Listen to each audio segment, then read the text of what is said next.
if you're an extremely good looking guy, like you can be a bitch and still get pussy. You know what I'm saying? Right.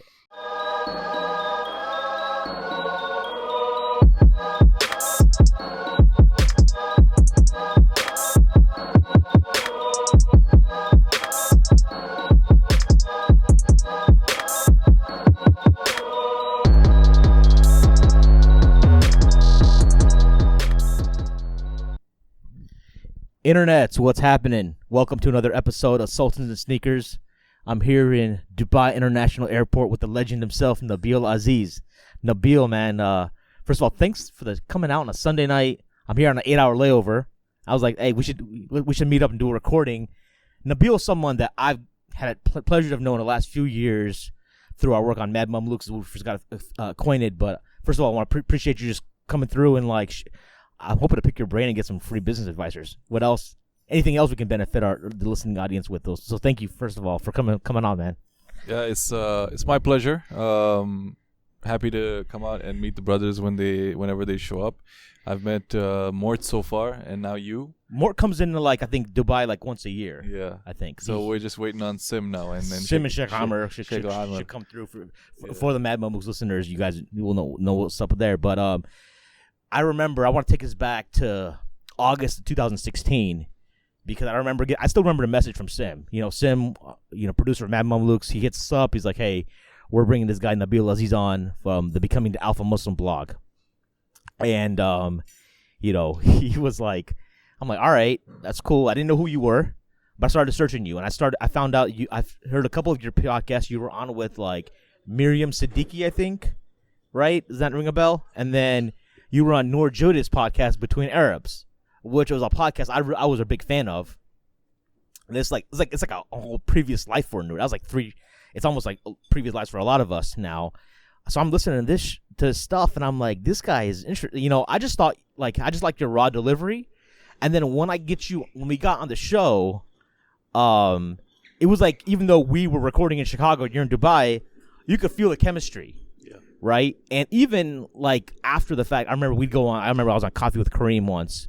He interviewed Sim, Sheikh Amr, and I, and they asked me which shows really were profound for us. And there's a few shows, but I mentioned your show because your show was I remember just being real comfortable. Sheikh Amr alluded to that. If you go back and listen to that episode, at the very end, he's like, Nabeel, you should watch. You made Maheen a new man. He's sitting back now with his on his throne, and he's like, I was like, but I was like, yo, it was just.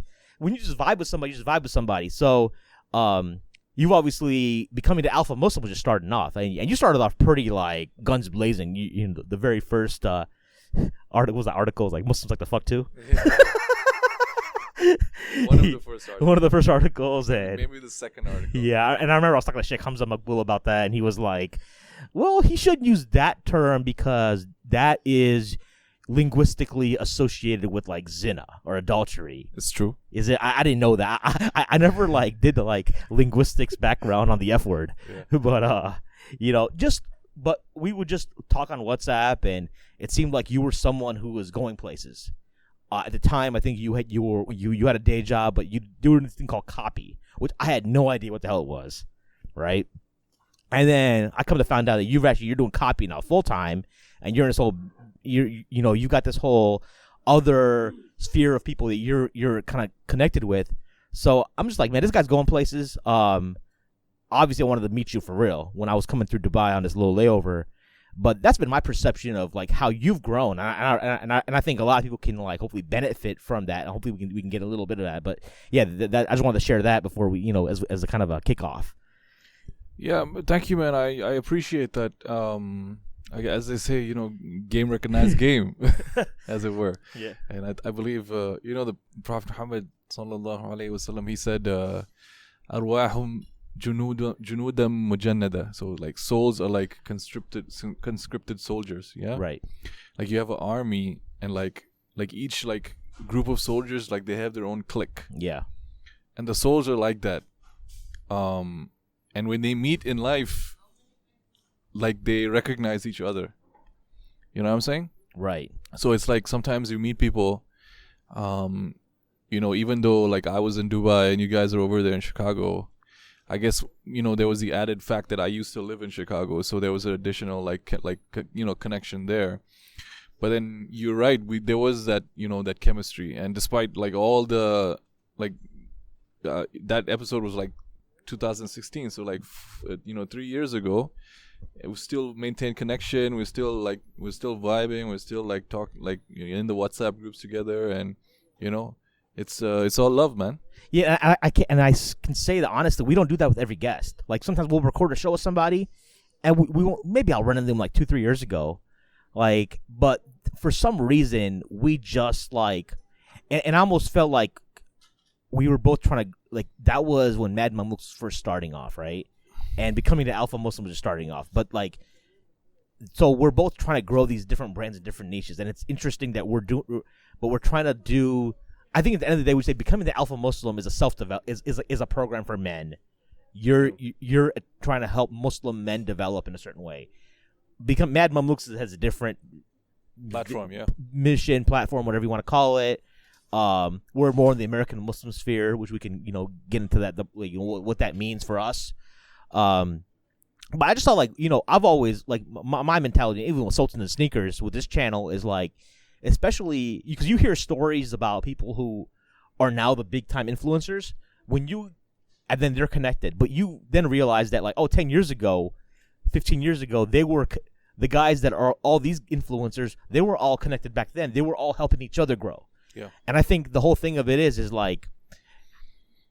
when people, Adnan Jalali talks about this on one of our earlier episodes, is when you push people, when you are helping people, when you're giving, when you're adding value to others, it's going to come back, and it's just a win-win.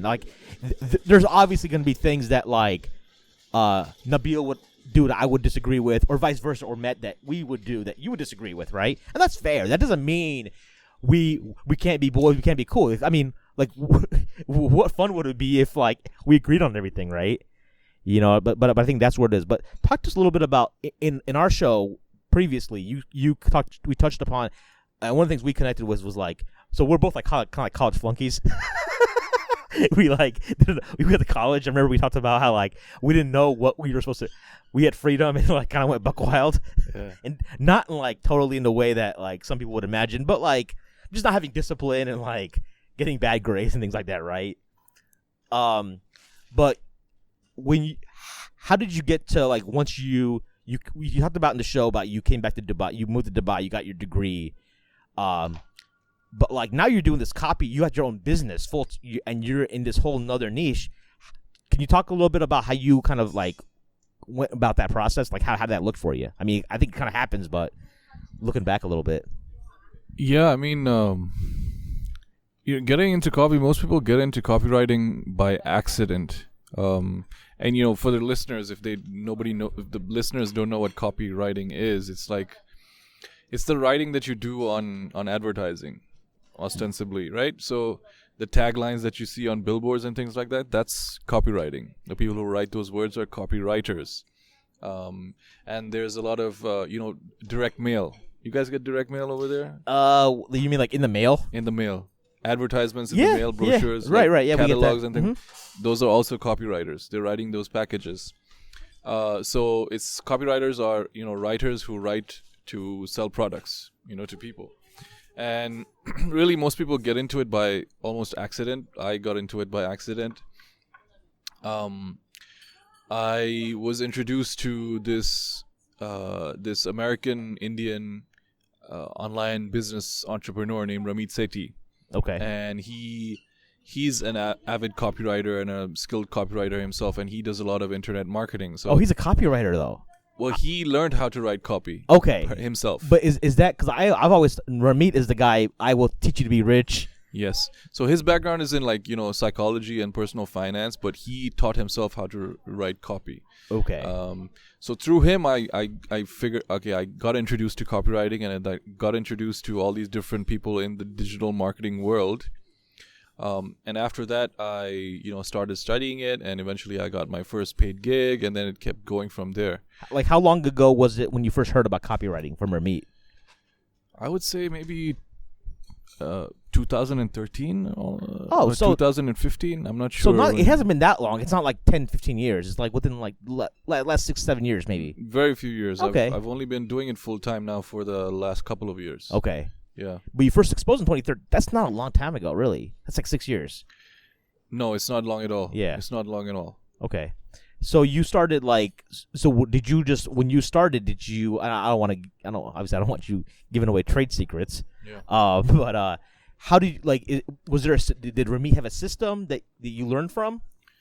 At the time, now Ramit does have a system where he teaches people how to write copy, but at the time he didn't. I had to sort of, figure it out for myself. First you learn really by copying people, like, so you would start copying Ramit and trying to copy Ramit, and then sort of trying to analyze what he's doing, and then you start finding out about other copywriters and reading them.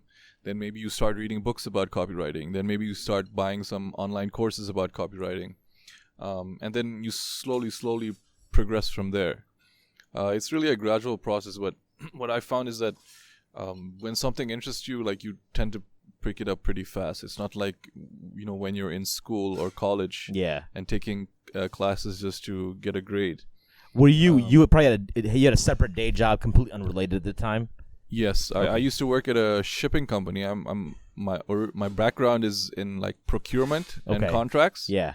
And then I moved into sort of corporate policies. In the financial analysis department. I can't remember exactly. But I was doing the copywriting thing on the side, a few hours a week, something like that, whenever clients would come in. Yeah. And then when I left that job, I went into copywriting full time. What was it about copywriting that like really intrigued you? I've always been pretty good with writing, or the English language in general. I used to volunteer at an Islamic center.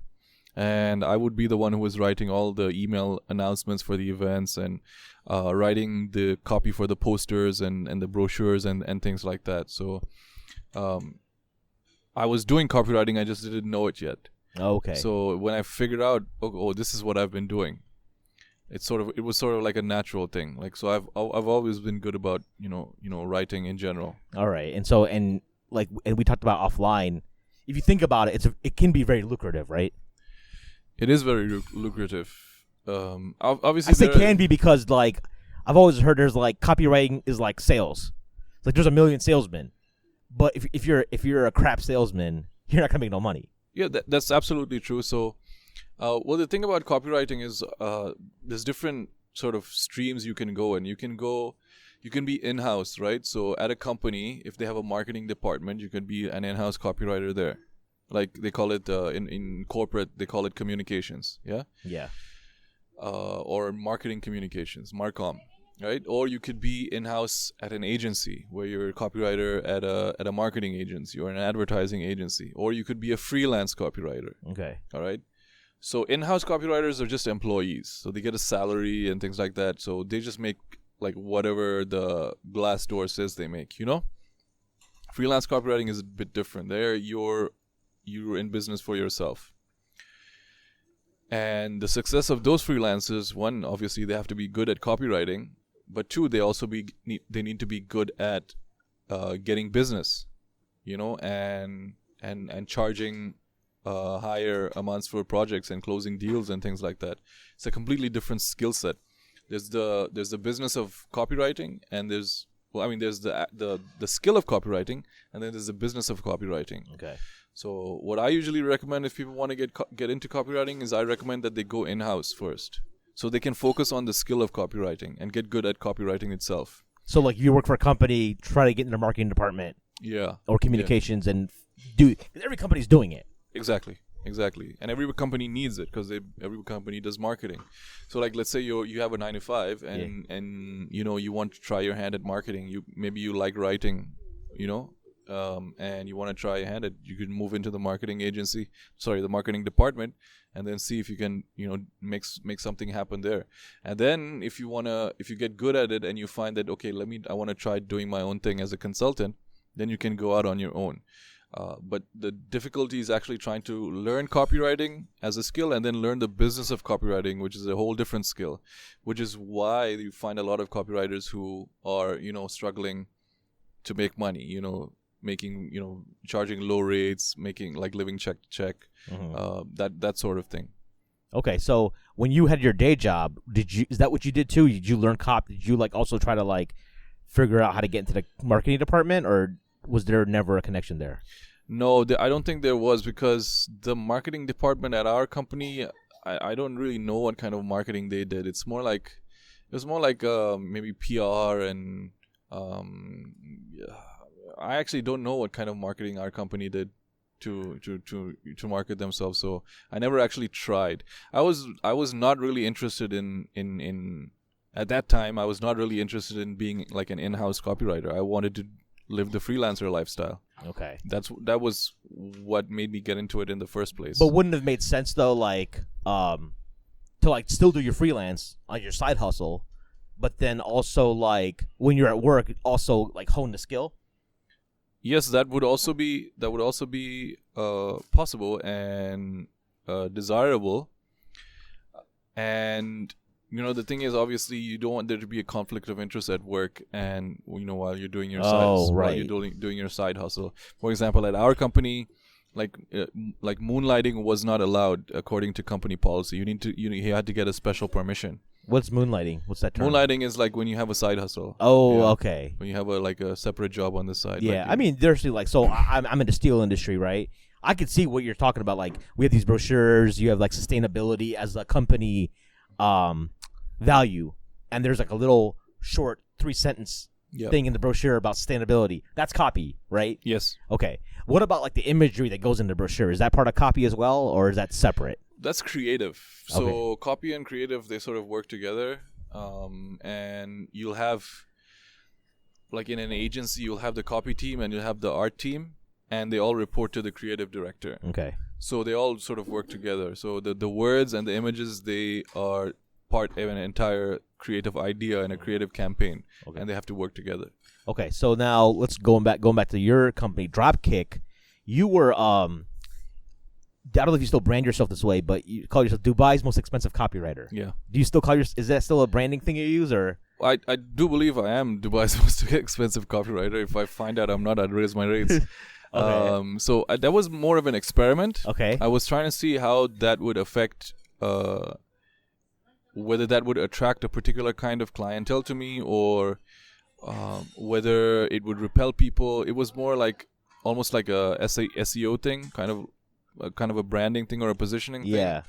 What I found was that it other copywriters and people who weren't potentially clients, they loved it. It's like it's a great tagline. It's very catchy, right? Mm-hmm. But I don't think it was that very helpful in attracting clients, because when you say most expensive, there's a perception in people's minds. But wouldn't they also believe that if you're most expensive, you'll also have the value? Yes, that is also true. And I really didn't push the marketing of it so much. It was just like a tagline that I had there. And I suppose if I had tried to do a little bit more with it, if I had done some kind of advertising or, running ads on Facebook and Google ads and things like that, where I was pushing the tagline hard and trying to build a personal brand around that tagline, I think it would have, attracted some like a particular kind of clientele to me. I didn't really push it. It was just really more like a fun experiment I was trying. Yeah. So I want to share. But it is true. I wouldn't lie. Okay. Yeah. I mean, I want to share because I don't know if you ever heard of Craig Ballantyne. Yes. Yeah. So Craig, so I used to follow him like. The problem with one of the problems, I don't know if we'll cover it or not, is like I'm always yo-yoing when it comes to personal fitness. Yeah. I used to do his turbulence training. Yeah. So I remember him for turbulence training. Body weight 500, body weight 1,000. But I used to follow even his diet recommendations, like the whole idea of like putting spinach in your smoothies. Yeah. I remember that wasn't a thing back then. Yeah. So I used to follow his like smoothie recipes in like 2008, and then I remember he would DM me every now and then. He was like, hey, thanks for following. I didn't know who he was. I didn't know that was a thing. I was just like an engineer working at a steel company. and then like looking for ways to like get healthy, right? He would DM you on Instagram? On Twitter. I think on Twitter. He was like, hey, thanks for the follow. Let me know if I can help you, anything like that, right? And I was like, I just love your work. That was it, right? So about a year ago, I think, he actually, I DM'd him or something. Because he does an Instagram story, and I think he says, DM me if you have any questions about something. So I DM him about, like, at the time, I hadn't started Sultan the Sneakers yet, but I know we had talked, right, about, as part of Mad Mum, how does a platform that's like a podcast platform that people listen to for free, how is that monetized, right? So I asked him, and he was like, well, it's really hard to monetize a podcast in and of itself because unless there's something attached to it, like a product, or if you're in sales or you're doing copy. And I was like, and I don't know, like, I don't know if I sent him, and I was like, well, I just asked him, like, who would you recommend for copy, to learn copy? He's like Jason Cap. He's like a guy Jason Capital. I think they're in the Jason Capital, yeah. Yeah. He's famous. Yeah. Craig Ballantyne is himself a copywriter. He's a very skilled copywriter. Oh yeah. Yeah. So because we always know he used to be a men's health writer. Men's health writer. So he's a writer, right? Yeah. And, when he's selling his product, I'm sure he was the one writing the copy for his business, Turbulence Trading, and things like that. And since then he's moved on. He took over the Perfect Day website. Right. Yeah. Yeah. So he's moved more into personal development and things like that. So now it's like this whole idea of like it. I don't know. Sometimes I'm like, Vince Del Monte's in that crew. They were in that crew back in the day. That's what I was alluding to earlier. Like these guys back when they were just fitness guys, like 10, 15 years ago. You remember Zach Evanesh? I don't remember that name. No. He's like he was the guy who trained the wrestlers, the high school wrestlers. Okay. And then Joe DeFranco was the guy who trained all the football players. Okay. And then Vince DeMonte was like, I don't know, just like the meathead. Yeah, Vince was like the skinny Vinny. I want to get bigger arms, right? And then there was Joel Marion, who apparently is like filthy rich right now. Yeah. And then there's this dude named Brad Pilon, who was Eat Stop Eat, which is intermittent fasting. But nobody called it intermittent fasting. It's called Eat Stop Eat, like 10 years ago. Yeah. But he ties me. He's like, how do I do? But I'm like, okay, copy and podcasting. Well, okay, there's copy in my podcast because I have to write a show description to get that listener to like actually somebody who knows nothing about Sultan Sneakers, has no idea who Mahin Islam is, doesn't know me from Mad Mamluks. They're searching for something. You need to have something in that description that catches them to like actually click. That's how I listen to a podcast. I'll find out about something. I'll see their description. I'm like, oh, that's interesting. Let me check that show out. And you get that one shot, obviously. You better kill that podcast, otherwise, so that you keep that listener, right? But how does that work? But like, so I'm doing copy, but do you agree with that sentiment that podcast in and of itself can't be monetized because it's a free platform? Yeah, I do agree with that. It's a terrible platform to make money on. Like if you think about advertising, the average or the median listens. There was a while ago, like Libsyn, the podcast hosting platform, they released their statistics, and like your average platform gets like 5,000 listens a month. That's the average. So a lot of them are less than that, and the CPM, the way advertising is charged, is like they charge you a dollar amount per 1,000 listens. Okay, so let's say you're making like a CPM of 10. So every 1,000 listens, they'll give you $10. Okay, right? So you have 5,000 listeners, they make you $50 per, let's say, per ad reading. Okay, so you're making $50 an episode. Yeah. So if you do an episode a week, that's $200 a month. Yeah. If you do an episode every day, that's $3,000 a month. But obviously then you need to be podcasting full time. So in that sense, monetizing podcasts is extremely difficult. The people who actually make money with advertising on podcasts are the outliers, like the Joe Rogans, the Tim Ferrisses, the James Altuchers of the world. It's like they're like the exception to the rule. The other way you could monetize a podcast is through a subscription, like Patreon. Yeah. But I don't like something like Patreon because you're not really exchanging. There's no physical, tangible thing that's exchanged that in terms of value that you're getting. Like you can do like bonuses, so like the different tiers get bonuses. Yeah. And maybe the tiers get special content or something like that. But I don't know how you guys' Patreon is going, but most Patreon accounts find it extremely difficult to fund their creative projects through patrons only. And the patrons who are doing really well, again, they are the outliers. Okay, and I don't know what the Mad Mamluks or Sultans and Sneakers. Yeah. I don't know how the Mad Mamluks Patreon is going, but I'm assuming it's not going that well because one, it's a subscription type service, which is difficult to get traction on, and two, your market is Muslims and they hate paying for stuff. Yeah, but like let's mention someone like Dr. Muhammad Gilan, right? He has a podcast, but like I'm subscribed to his Patreon, but I've got a thing with him called the Andalus Book Club. Now that's set, but would you say that's not tied to his podcast then? Because it is tied to his podcast. There has to be. He has a product attached to it. Okay. So besides the ostensibly free content that you're getting, some people pay on Patreon. Some people are patrons of his, so I'm not sure how many Patreon subscribers he has. Yeah. But he's making a little bit of money on Patreon to support the show. Right. But there's a product attached to it. Okay. Okay. The best advertising for a podcast is you. So you are the number one advertiser for your podcast. So what I say is, like, if you're gonna start a podcast, you should have your own products and services that you want to advertise on it. Because why would you you're doing all this work to get this audience and to get this authority and this recognition and build this brand? Why would you,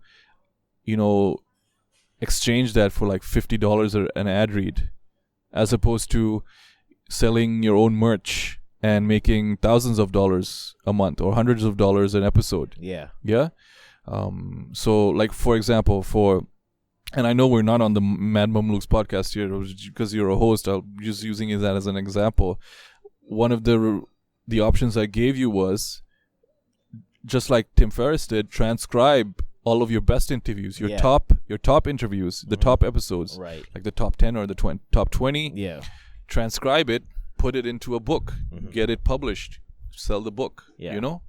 And now, instead of asking people to donate, like people are giving you sadaqah or something, when it's not really sadaqah, you guys putting a lot of work and effort and energy and money into the project. But instead of asking them to donate and become a patron, you're actually giving them a product in exchange, okay? And they can buy the product to support the show. That's how Jocko Willing does it. Jocko podcast never had a Patreon. Because it's like I don't want you guys to donate. If I do make money off this podcast, I'm selling stuff. What about the idea of like maybe like having a premium content only episodes? I've seen some people try to do that, where you record a show with somebody and you might make a 30-minute clip available for everybody, but the entire 2-hour show might be like premium content, or there's something else on the podcast platform that Patreon at a certain tier can pay for. Yeah, I mean, the model is proven. The bonus content for patrons only model, okay, and like the bonuses, like the merch, like the special gifts, like the special tiers and stuff for people who do subscribe and support the show. Like, that model is proven, it works. The thing is, the people who do that, they don't do only that. They also have products and services, and also on top of that, they'll do ads. So they're sort of they're building multiple streams of income attached to their podcast, as opposed to just doing one thing. Yeah. So they've got the Patreon account, they've got advertising on the show, and they've got affiliate products or their own products that they're trying to sell. Yeah.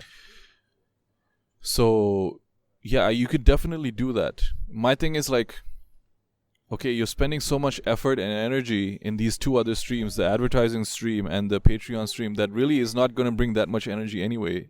You might as well focus all of that energy onto your own products and your own services and try to build a real business around it, your own business around it.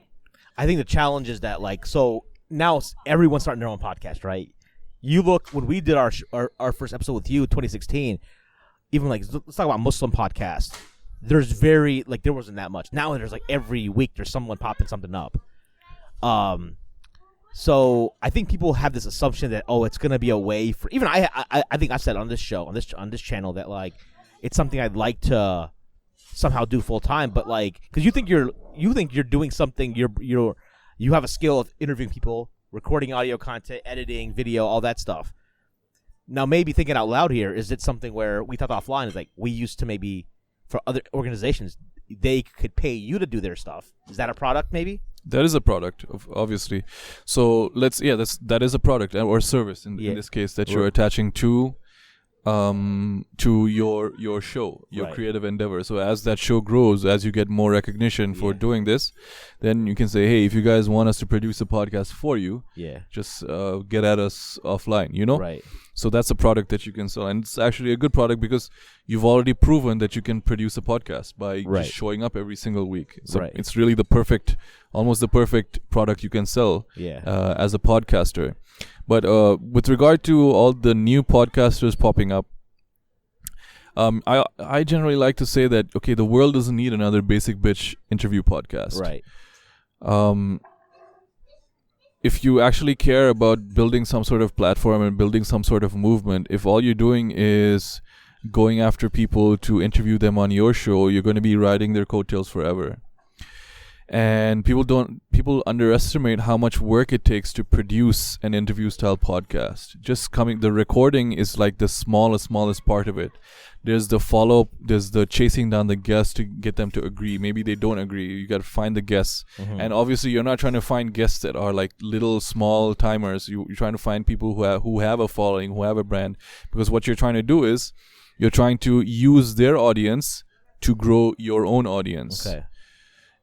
Okay, so you're following up with the guests. You're trying to schedule the recording time that's good for you. Okay, then you've got to do post-production. Sometimes they don't have a good mic and things like that. So the editing at the post-production becomes more difficult. Yada yada yada. Right. Mm-hmm. And what happens is, and on top of that, most people suck at interviewing. Like it's a skill that has to be learned. Right? Okay. And then again, all of the interviews that happen, okay, let's say these guests like Mohammed Gilan, for example. I mean, he's an excellent guest to have on the show. But then he's got, like you hear Mohammed Gilan on an interview once, like you've heard all the Mohammed Gilan interviews. Like he has his core philosophy and idea and way of expressing things and the topics he likes to talk about, the topics that people like to talk to him about. Yeah. So like science and Islam or scientism and atheism, the theories of the mind and all those kinds of topics. Right. Like every interview he goes, they're going to talk to him about that stuff. So now you have like 50 of the same interview. So why should me as a support, as an audience member of Mohammed Gilan, come listen to your show when I've heard him talk a million different times? There are some people where I will listen to literally listen to every single thing they do, but there's only like one person like that, and that's like Mike Cernovich. Okay. Yeah, so I listen to like every interview he does because I enjoy his work so much. But the chances are like not most of the audience isn't like that. So just even the act of you trying to grow your audience through siphoning other people's audience, the majority of people don't have time to listen to your episode. They're not going to care, And the other thing is promoting the episode. Now you have the interview, the guests come on your show, all right? And so I got you on my show. I'm expecting you to promote it. Now, interviewers are also busy as well. Some people are more enthusiastic about promoting an interview they did, and some people are less. Yep. Some people might just do a retweet of your post about the episode, and that's it. Me, I'm different. I'll do a retweet. I'll share it on Facebook. I'll put it on LinkedIn. I'll send an email to my list. Sometimes I'll even run ads to it. So people are different, and people don't have a lot of time to promote, especially if you're having a high profile guest and they're very busy, so don't expect them to promote your show much. So the entire purpose of having guests on the show is defeated from the get-go, because you're doing all of this work hoping that the guest audience and the guest clout will somehow come to you by osmosis, a portion of it. And when in reality, what you should do, and this is what I recommend everybody do, is just do a solo show or do a show with a co-host. And this is what I've been recommending to the Man Mamluks forever. I recommend that, the best episodes of the Man Mamluks. So you like the roundtables? Exactly. The ones where all the guys are in the room, the vibe is there, the energy is there. You guys know each other. There's chemistry. There's jokes. There's banter. There's things going for. Like there's crazy shit being said. Like those are the best episodes of the Mad Mamluks. And you can't replicate that with a guest, because in most cases you don't know the guest. The guest is a complete stranger for you, and the best guest episodes are the ones where you know the guests. In the Mad Mamluks, I hear you. So I actually like the. I actually don't. Some roundtables I enjoy. Yeah. Because I'm on the roundtables. But when I think about it, like, and I thought what I try to do is I try to listen to like the listeners who are like donating money. Would you agree that like everyone wants to offer like advice to you? Like I run into somebody at the masjid, and like they're like, bro, I love your show, etc. And they want to give you advice, and you ask a little deeper questions. And out of 160 shows, they listen to like 3 of them, and then you're like, all right, you don't mean nothing to me. But someone's paying in, like they're a donor, they're donating every month. I would treat them a little differently. Would you, number one, agree with that premise? Okay. So I've found that a lot of people who donate in don't like the roundtables because they're like, other than Sheikh Amr, who the hell are you guys? I'm an engineer at a steel mill. Mort's like an Oracle DBA dude, and Sim's in IT. And Sheikh Amr's a Scot. Like, you know what I mean? Like, so I would be like, well, why would they listen to us? Like, to me, that I would question it myself. I'm like, even for Sultan and Sneakers, I'm just a hoe. Like, I'm like, I think the value is, okay, my value is I can get on like a Bart Ehrman. Right? I can do the chase down and talk about New Testament stuff that's his specialty, right? Or Adnan Jalal, you talk about like his journey to entrepreneurship, etc. I'm just a dude, like, you know what I'm saying? That's my concern with that model. Well, I mean, really, the thing is, okay, obviously, if you're going to do a solo show, you have to have some sort of knowledge or skill to impart. Yeah. Yeah, you can't be just like a complete nobody, like doofus with no knowledge and no skills. Right. To, come on and do a podcast. Even though there are people who do that. They have their own podcast. And they probably got 5 listeners. Yeah, but like it really depends. Like, if you're somebody who has some skill and some knowledge to impart, yeah. And if you're, for example, if you're trying to use podcasting to make money or to help grow your business, then my recommendation is do a solo show or do a show with a co-host. Yeah. But if just podcasting is just a hobby, by all means do the guest podcast. Yeah. Because really, it really doesn't make that much of a difference. Because I'm more concerned about podcasting for like business or podcasting to make money. Okay, that makes sense. I see where you're coming from. So like, the last show on my platform that's at the time of this recording was released as a collaboration show I did with the 2 Cents show. 2 Cents is hosted by a guy named Jay Richardson. He's playing in the NFL. So most of his content is him as a former professional athlete doing a weekly like 15-20 minute deal about what's going on in the sports world and his take on things, right? And they do a good job with it. But again, that's something where I don't know what his aspirations are. I think he himself, I think he said it out loud that he wants to be like the next Stephen A. Smith, right? Now he's just a local sportscaster in Ohio. But yeah, I see what you're saying. If you have a brand like you yourself, Dropkick Copy is your brand that you're trying to build, or becoming the Alpha Muslim, right? Even on becoming the Alpha Muslim, you're not bringing on guest writers. You're talking about, and you go on other people's platforms to talk about becoming the Alpha Muslim or Dropkick Copy if you're on a copywriting podcast, right? Yeah. So I think I think you provide that context. Now that makes sense. From that angle, yeah, you wouldn't want to just breed, because then. You would, because like Joe Rogan obviously is bringing on interview now. Ferris, that's the interview style. Jordan Harbinger, they're bringing on people, and whatnot. So, talk to us a little bit about the branding side of things as far as how you focus. Because I think something people always ask, even for Sultans of Sneakers, like people, Yusuf Chaudhry, mutual friend of ours, right? Digital marketing guy. He's like, what's your brand? And I will be like, I don't know, man. I don't know what my brand is. And sometimes we were talking at dinner a few weeks back. He was in Chicago. And he's like, well, I think your brand is yourself. I think you're doing shows that you're just interested in doing, right? And it doesn't necessarily have that, but it isn't like a defined theme either. So, and I can see the problem with that because, like, I'll have some people subscribing to me all of a sudden because, like, some, like, Christian apologetics guys, because I had Ermin on, right? But then, like, that's going to be, like, one show out of, like, 7 or 8. And then I have some NFL dude on, right? It sounds to me from what you're saying is there's mostly cons with that. There's not a lot of pros with that approach. Am I wrong? Look, I mean, like, branding is not really a thing. Like, nobody has a brand from the beginning. A brand is more of your reputation. Okay. Yeah. Your reputation is what people say about you when you're not in the room. Yeah. Besides that, you can have something called positioning. Okay?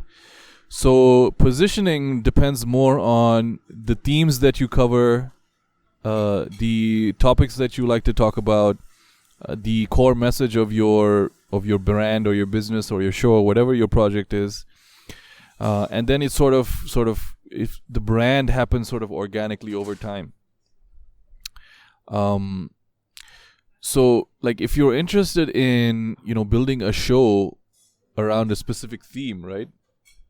Then you need to decide, okay, what are the topics that the show is about?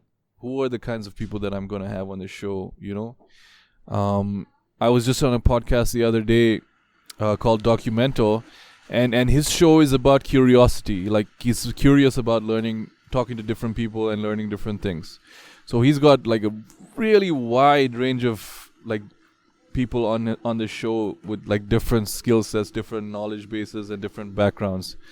So, and another way you could think about it is, like, the way Yusuf said, if your brand is a personal brand, okay, the brand is mine, okay, then you really can talk about what you're interested in, or talk to people who you're interested in. So it really doesn't matter. But at some point, you're gonna have to figure out, okay, like, what do I want the core message of my show to be, and what sort of topics am I interested in covering in order to attract a particular kind of audience, right? Yeah. So you do need to think about it at some point, right? Okay, I got you.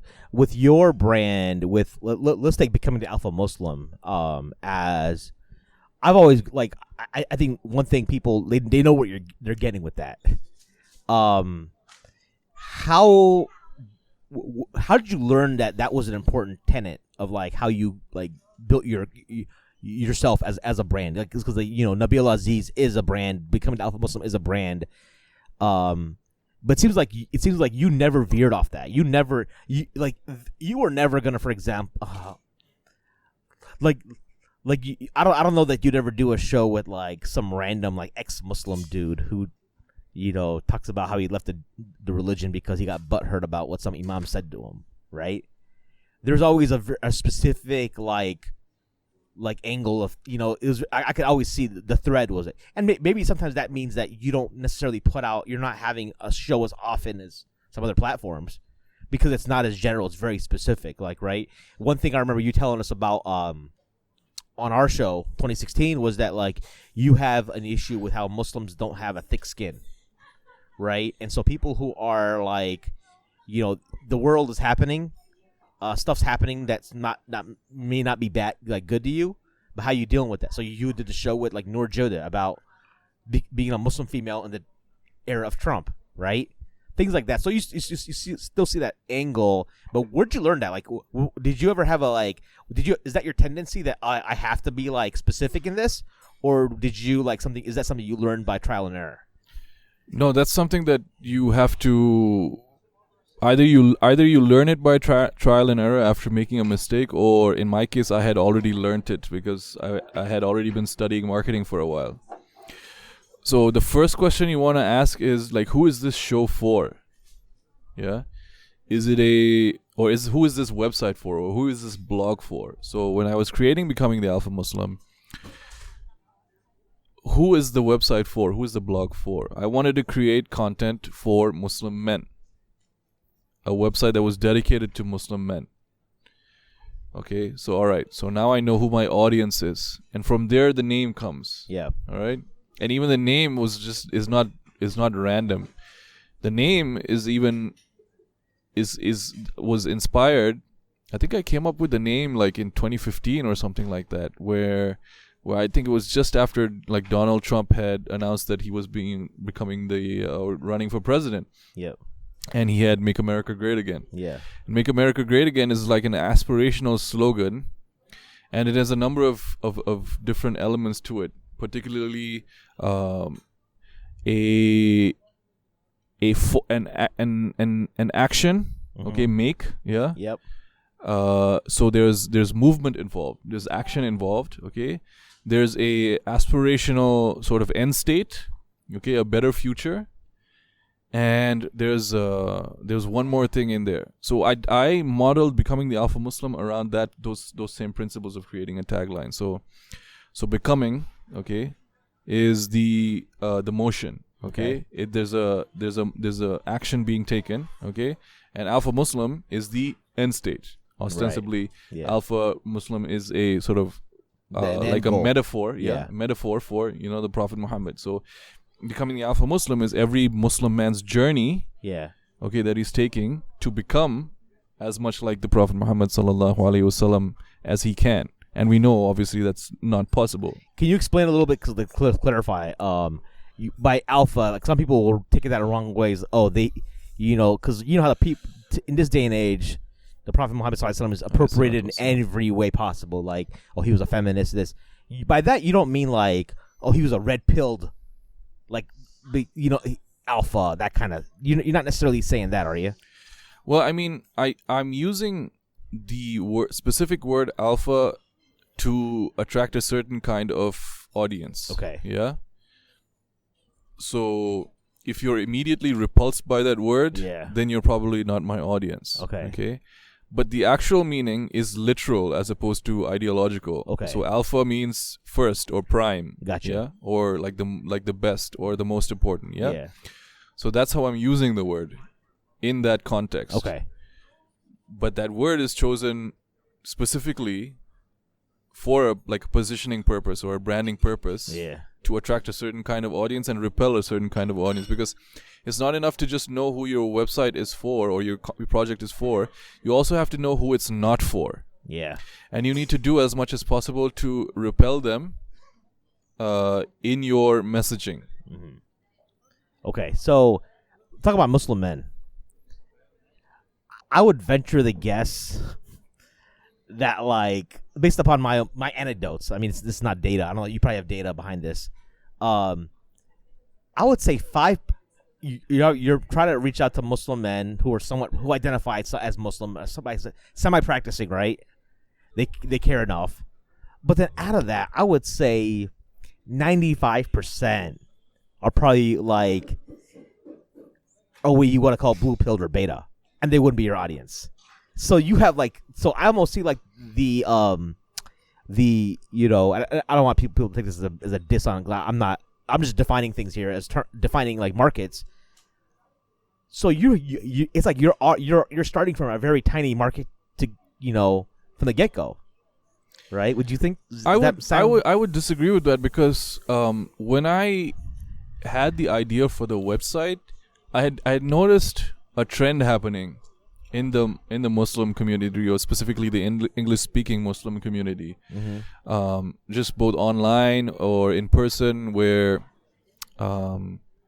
men were starting to be denigrated like the non-Muslims do. Yeah. And you have like khutbas about like domestic violence every other week, and everybody keeps talking about that one example of this one woman. And sort of demonizing Muslim men as a whole. Okay. And I realized that, I don't think most Muslim men are interested in hearing about that because one, they're not. It's like those rape training classes in college. Like the only people who are going there are like not rapists. Yeah. Like rapists are not going to give a shit about this course that you made them go through. Okay. You know what I'm saying? Yeah. So it's the same thing with the Muslim men and this constant propaganda or brainwashing. I found that not only did it make me uncomfortable, I was sure that it was making other Muslim men uncomfortable as well, because most Muslim men are not abusive. Okay, they wanna be protectors and providers, and look after their family and protect their sisters and be good to their mothers and all those kinds of things, right? Right. And that's why I decided, okay, let me try to do this. Let me try to create a website like this. So it doesn't matter if they understand the concept of being alpha or being red pill. Okay. Their natural instinct is to be that way. And everything they're being told around them is pushing against that natural instinct. So much so that they realize, whether they vocalize it or not, that something's not right here. Yeah. And that's where becoming the alpha Muslim comes in. I think people like I was in a WhatsApp group a few weeks back, and I think Sheikh Yasser Qadi, somebody posted a link that Sheikh Yasser Qadi gave a talk about like a khutbah about some kind of like domestic abuse, right? And like somebody and Mort pushed back. Mort was like, "Well, how come he ain't talking about this?" I'm like, "Well, to me, I was like, well, he's probably." I don't know. I haven't listened to every Sheikh. I didn't listen to the khutbah itself because somebody was like, "Why don't you listen to the khutbah? It was a good khutbah." I'm like, it doesn't interest me. I mean, Sheikh Yasser Qadi's my boy, but like, I don't listen to like everything he's gonna put out, right? But I was like, listen, I could look at it a couple ways. That subject maybe he's gonna cover. Now, if what you're saying is true, is that like now I actually don't go to Jummah because I have a dispensation in the Maliki school that so I go to like. Cause I'm traveling when I go to work. My distance. Fuck outta here, man. That's bullshit. I have a certain like I'll go to Jummah every like. So it's funny. I was like a couple weeks out of side. I didn't know. I used to always go to Jummah. Yeah. I was taking a Maliki Fig course a couple years ago, and they were talking about the issue of dispensation about like traveling. I'm like, wait a second. Technically, I'm a traveler when I go to work. So yeah, I combine and like don't go to Jummah when I go to work. People are like, always Sim's always getting my case about it. Yeah, I mean, no, like, that's a side note, but yeah, like, I mean, no, it's like if it's legit, like, and you are traveling, then the rukhas are there to be taken. Yeah. It's like that's the sunnah to take the rukhas. Right. I don't know if I would do it every single week, but like, you know funny, what I'm saying? I went to Ohio to visit my parents over Thanksgiving break, and I was planning on going to Jummah that day, right? But then I forgot why I was like really tired because we drove through all Thursday, and then my dad's like, and the kids were running me ragged, and my dad's like, "Are you gonna come to Jummah?" I was planning on going. I was like, "You know what? I'm just gonna take a nap." He's like, "Why?" He's like, "Well, I'm traveling. I don't have to go to Jummah." So and he was like real upset because our parents are like sometimes like real old school. They're like, if they're gonna come visit us, they're like, "Well, we're gonna come after Jummah." I'm like, well, if you just travel, you don't got to worry about Jummah. You know what I mean? But that's why I actually haven't heard. I don't have the database of like Jummah khutbahs in the last couple of years to like know that there's a trend in like man-hating khutbahs. But you think there is?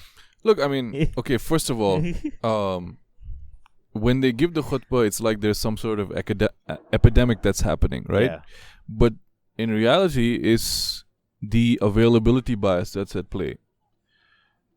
So let's say one sister comes to Mahin, is the imam, and is like, "Yo, my husband's beating me," and then another sister comes, and then another sister comes. The day I become an imam, by the way, man, things are gonna be real bad.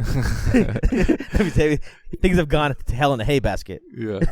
Anyways, go forward. Yeah. So now you have 3 examples of women coming to you saying that they're being domestically abused. Yeah. Naturally, your human brain is wired to take shortcuts, to assume that, okay, if 3 people came, that means there must be a lot more, or maybe even all of the women are like this, or the majority of the women are like this. And they're just ashamed to it, or shame culture and all this stuff. Yeah, exactly. So that's the availability bias, that the most recent example of something in your memory is the one that you default to. Yeah.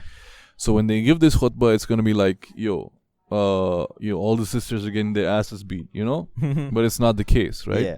But if you look at the numbers, right, the actual numbers, there's like a longitudinal study that's been done over 13,000 plus couples, right? And in couples where only one partner is violent, the violence is initiated by women in 70% of the cases. Okay. Yeah. So when only one person in the couple is violent, 70% of the time it's the woman that's beating the man, right? In couples where both partners are violent, women outnumber men in initiating the violence by 2 to 1. Right. Right. So the numbers don't really add up to the propaganda that's being pushed. Okay. Now, obviously, you can say that, we don't have numbers for the Muslim community. Because, who's going to do a census and spread them out by the Muslim community? But, like, for example, let's say, so let's say that's true, right? Women are but what is violence even? Like, what do they classify as violent? Like, I'll be real with you, right? Like, my wife could, like, initiate, let's say she did, right? But she can't go that far. Like, I could probably, like, kill my wife in a minute with my hands. Like, to be truthfully, if I wanted to. I don't think she could do the same. I mean, unless she, like, took a knife and slit my throat when I was sleeping. You know what I mean? So I think by pure, like, I think there's men, we have an advantage physically over, you know what I mean? So it's almost like if my baby daughter, like, pokes me in the eye, that might hurt. Like, we have to quantify violence, don't we think? What does it actually mean? What are we defining?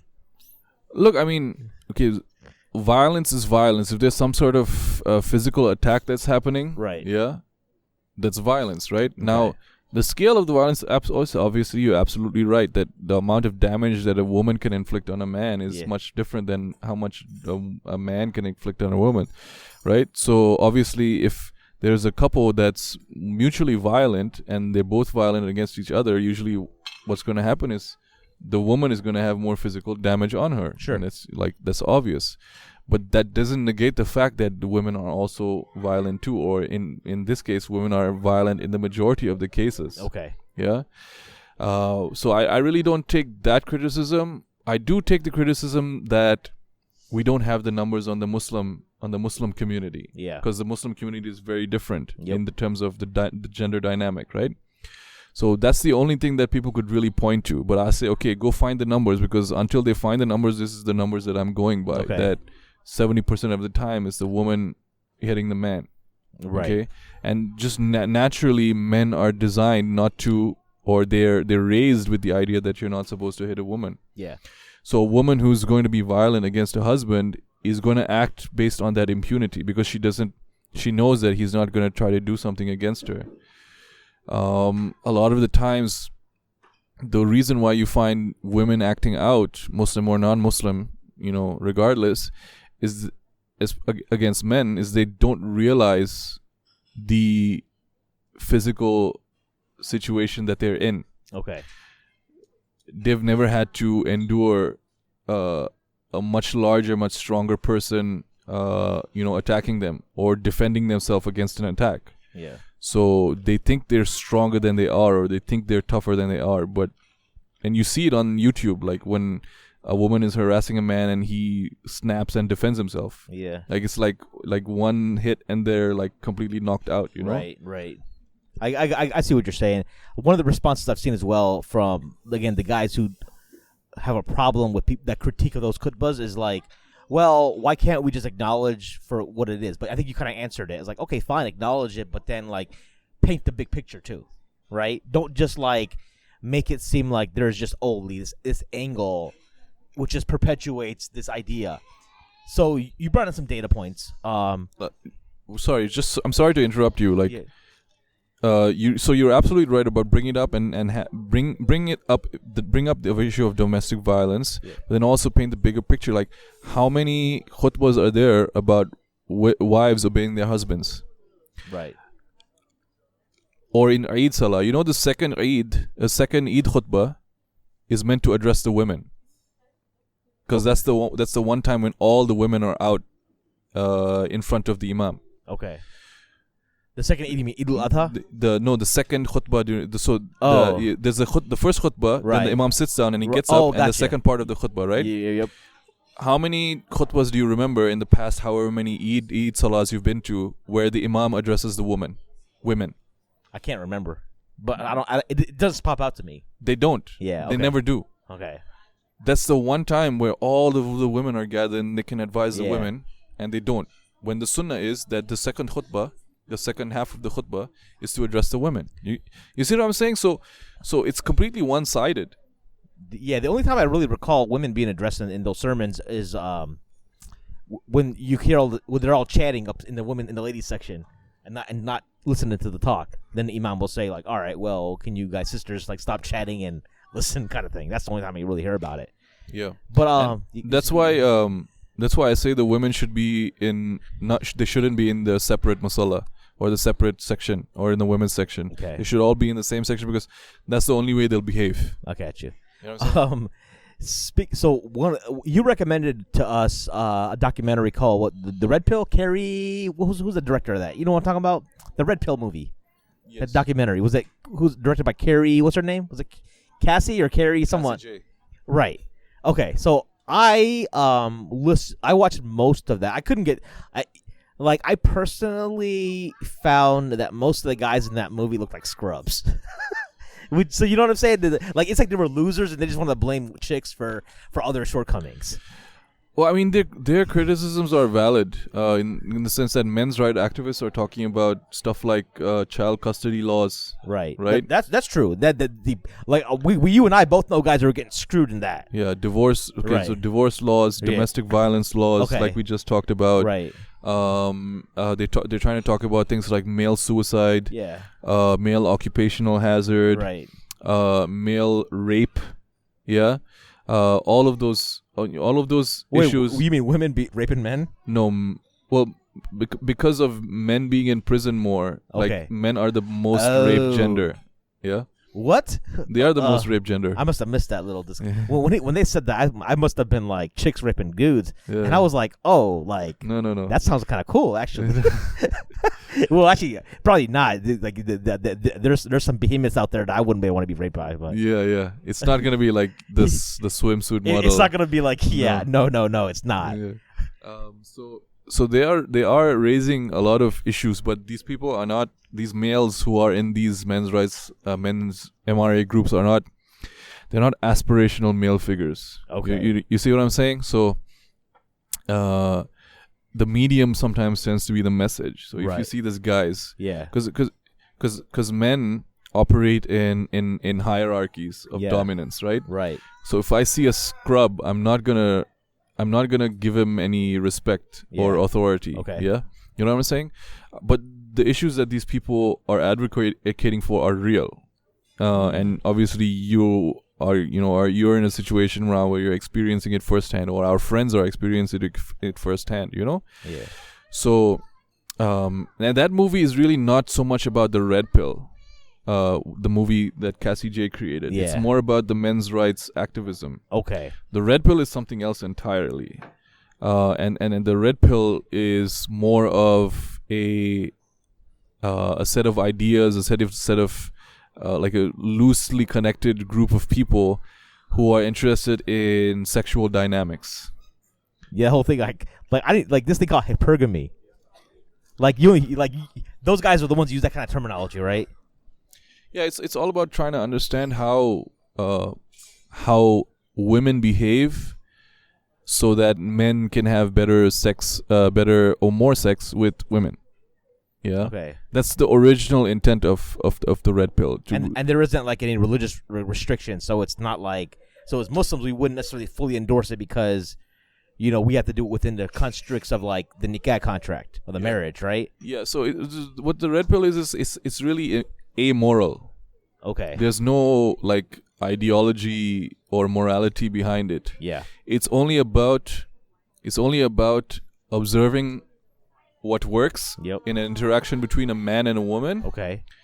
And optimizing that interaction for the result that's in your interests. All right. So if you're not married and trying to have sex with females, that's the result you're going for. If you're married, you're going for a different result. Obviously more sex, but also obedience. Yeah. Not nagging you, better behavior from the wife overall. Right, because the red pill, like Rollo Tomasi, right? Is he considered? Because first of all, one of the benefits that I've had of knowing you is that I've been exposed. Like, first of all, the idea of copywriting, I had no idea who the hell Mike Cernovich was, right? And this this whole group of this community, I only found out about probably because my interaction with you. Because I think it started because you were on Abu American's channel, right? And so you follow him, and you're like, oh, this guy's. Then you find this whole network of guys. So like Rollo he seems to be one of these like pioneers in the red pill community. Is that true, or that's my perception as a layman? I'm not I don't know if I would consider myself in the community. I just like kind of like cursory following some guys here and there. Yeah, I mean, before I was connected with Abu American and we did that live stream, I had already read up on this material. Okay. So I think he got into it a lot before me, but I never actually used that terminology explicitly because my thing is this is like a ideas and practices that are not from Islam, right? Right. So I wanted to stick within the Muslim framework. Yeah. I did borrow some of the ideas where it made sense to borrow them, but I never actually talk about being a red pill Muslim or a blue pill Muslim and things of that nature, other than being ironic. So that was, by the way, on a side note, I was thinking of making this channel before, calling it like the Red Pill Muslim Podcast. I'll say that for Mort though. I'm Mort. That's for you, man. When you go audio, make it Red Pill Muslim. Yeah. Anyways, go on. Yeah. So Rollo, he wrote a set of foundational books called The Rational Male, where he was maybe one of 3 people. The other 2, one of them, his name is Royce, from the old blog Chateau Artiste. And the other guy is Roosh, who's a pickup artist and a travel blogger, men's travel blogger. So these 3 guys are like the main, sort of gurus. Like they were like the main gurus in the red pill sort of sphere almost. So Rollo, he wrote a bunch of books about male female interaction, and he was the first one, not the first one, but he, through a number of essays on his blog, codified, like he gave a name to the behaviors that we see from women and the interactions that we see between men and women, and he gave an explanation to it. So now when people see it or men see it, this is what's going on. Now I understand why this happened to me those many years ago with that one girl. So he's like the usuli. Yeah. If you guys get that term, right? Yeah. He's the guy that developed the terminology. Okay. Yeah. So you would credit someone like him for like creating the term hypergamy? Not necessarily. That concept exists in I guess biology or human psychology before. Okay. And Rollo has a background in psychology. So what he did was he saw these behaviors and he gave names to them. Okay. Yeah. And once you name something, it becomes much easier. It loses its mystery and it becomes much easier to understand it. So now you have this glossary of language that people can use as like a patwa to describe interactions between men and women. And now you can use that interaction, that those descriptions, those words, those ideas to manipulate the interaction. Okay. She did this move, so now I respond with this other move. Yeah. That kind of thing. But I mean, I guess the whole like the online male blogging sphere has sort of moved on from those ideas, because those ideas first came out in like, I don't know, the early teens of 2000 or something like that. I'm not sure exactly how far back it goes. but it's sort of developed more, and now the men in the space are moving more towards less of an adversarial understanding of the relationship between men and women, and one that's more connected and holistic, almost closer to Islam, as it were. Yeah, that's the vibe I get. Now, it's interesting because Rolo's married, so he doesn't advocate for, like, if you're married to go sleep around and cheat on your wife. He's talking about, like, well, maximize your marriage, but also, like, if you need to divorce that chick because she's just out of line, then that's he would advocate for that, I think. But he would never advocate, like, my wife's a deadbeat, so let me go. He doesn't, like, the one thing I'll give him credit for is I've never heard him, like, advocate for cheating on your wife and using it as an because it's like at the end of the day that's still a scumbag move no matter what, right? So yeah. I'll give him credit for that. That's what I've heard. I haven't heard so much of his stuff. I don't have a formed opinion of it yet, but I do agree it does feel like adversarial. It's like basically it's like this opponent and my goal is to get in her panties as much as I can, right? Yeah, and if your goal is if you're like a non-Muslim and you're a young man and your goal is to have sex with as many women as possible, then obviously it makes more sense to view the relationship that way. But even if you're married, if you're like a Rolo Tomasi like student and you're married, you would treat your wife the same way. It's all about like how do I. Now, granted, he would argue that like no matter how you view it, it's still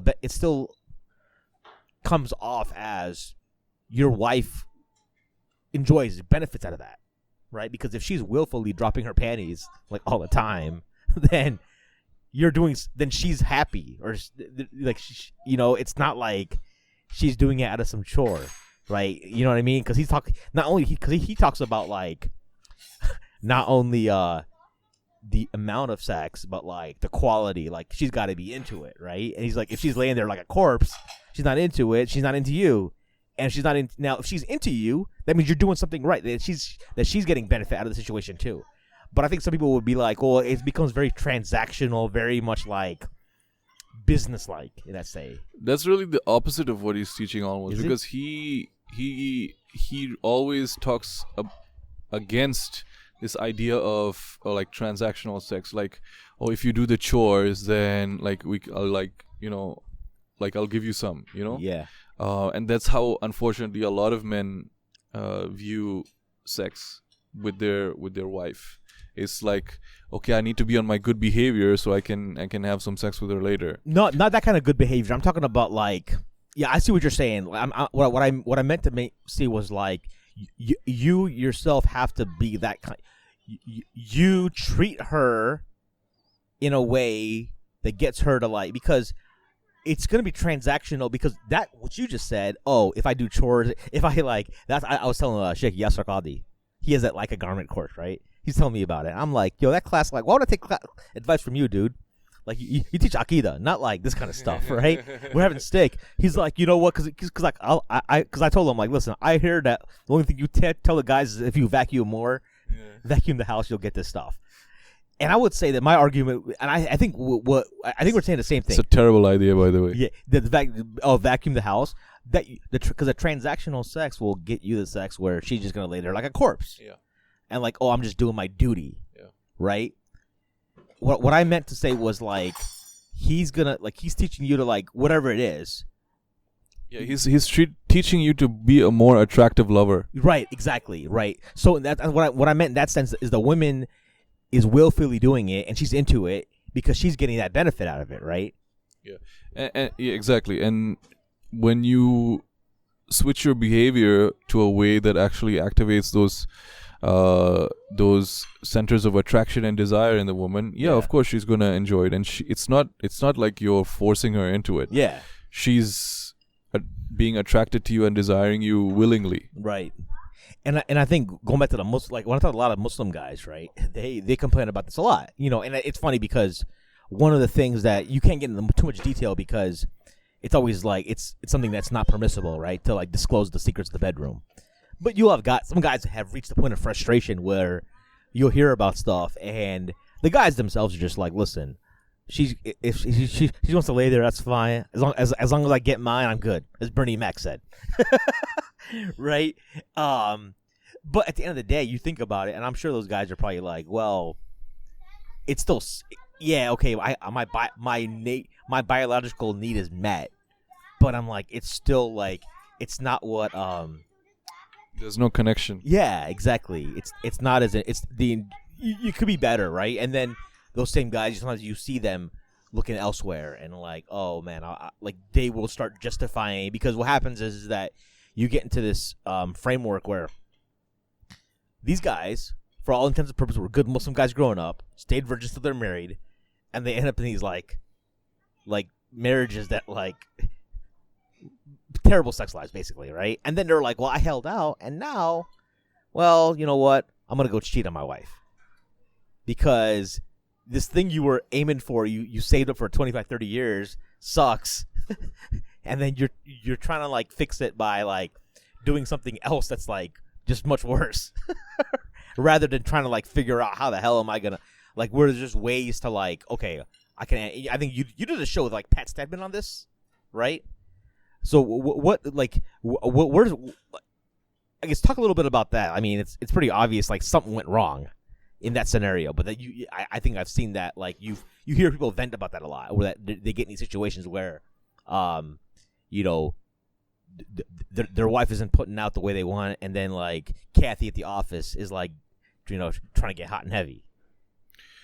I mean, okay, the first thing I would say is, like, yo, where's the Islam? Like, she's supposed to be having sex with you, like. Well, she is made transactionally.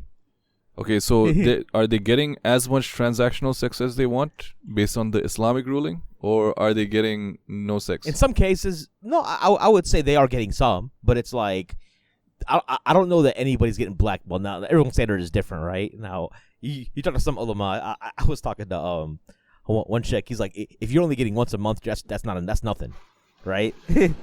Whatever. I don't know. I think the frequency could depend on depends on a couple. I think what's acceptable, but like I've heard complaints on both ends. It's not enough, or the quality just sucks. Look, I mean, like first, like if it's like to say it's not enough, like okay, is he trying to have sex with her every day? Because if he isn't, then maybe the problem is on his end. Yeah. Yeah. Like if he's trying to have sex with her as much as he's, you know, interested in having sex with her, or much as he's physically able, and she's denying him, then okay, then there might be a problem, right? Okay, so that's the quantity issue. Like the quality issue, okay, you know, there's a problem with guys not knowing how to fuck. So, because like think about it, okay, like he doesn't know anything. He's not been with any women, right? And she's not been with any man, right? So how are they gonna know how to have sex with each other, right? So they need to figure out a way to make love, right? Yep. And if he's not trying to learn how to make love in a better way, like be a better lover, like why should he expect her to?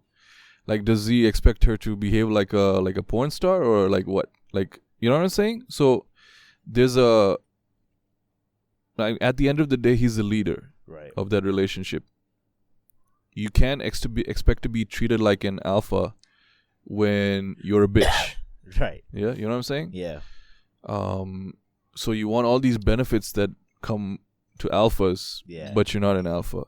Like, okay, are you going to the gym?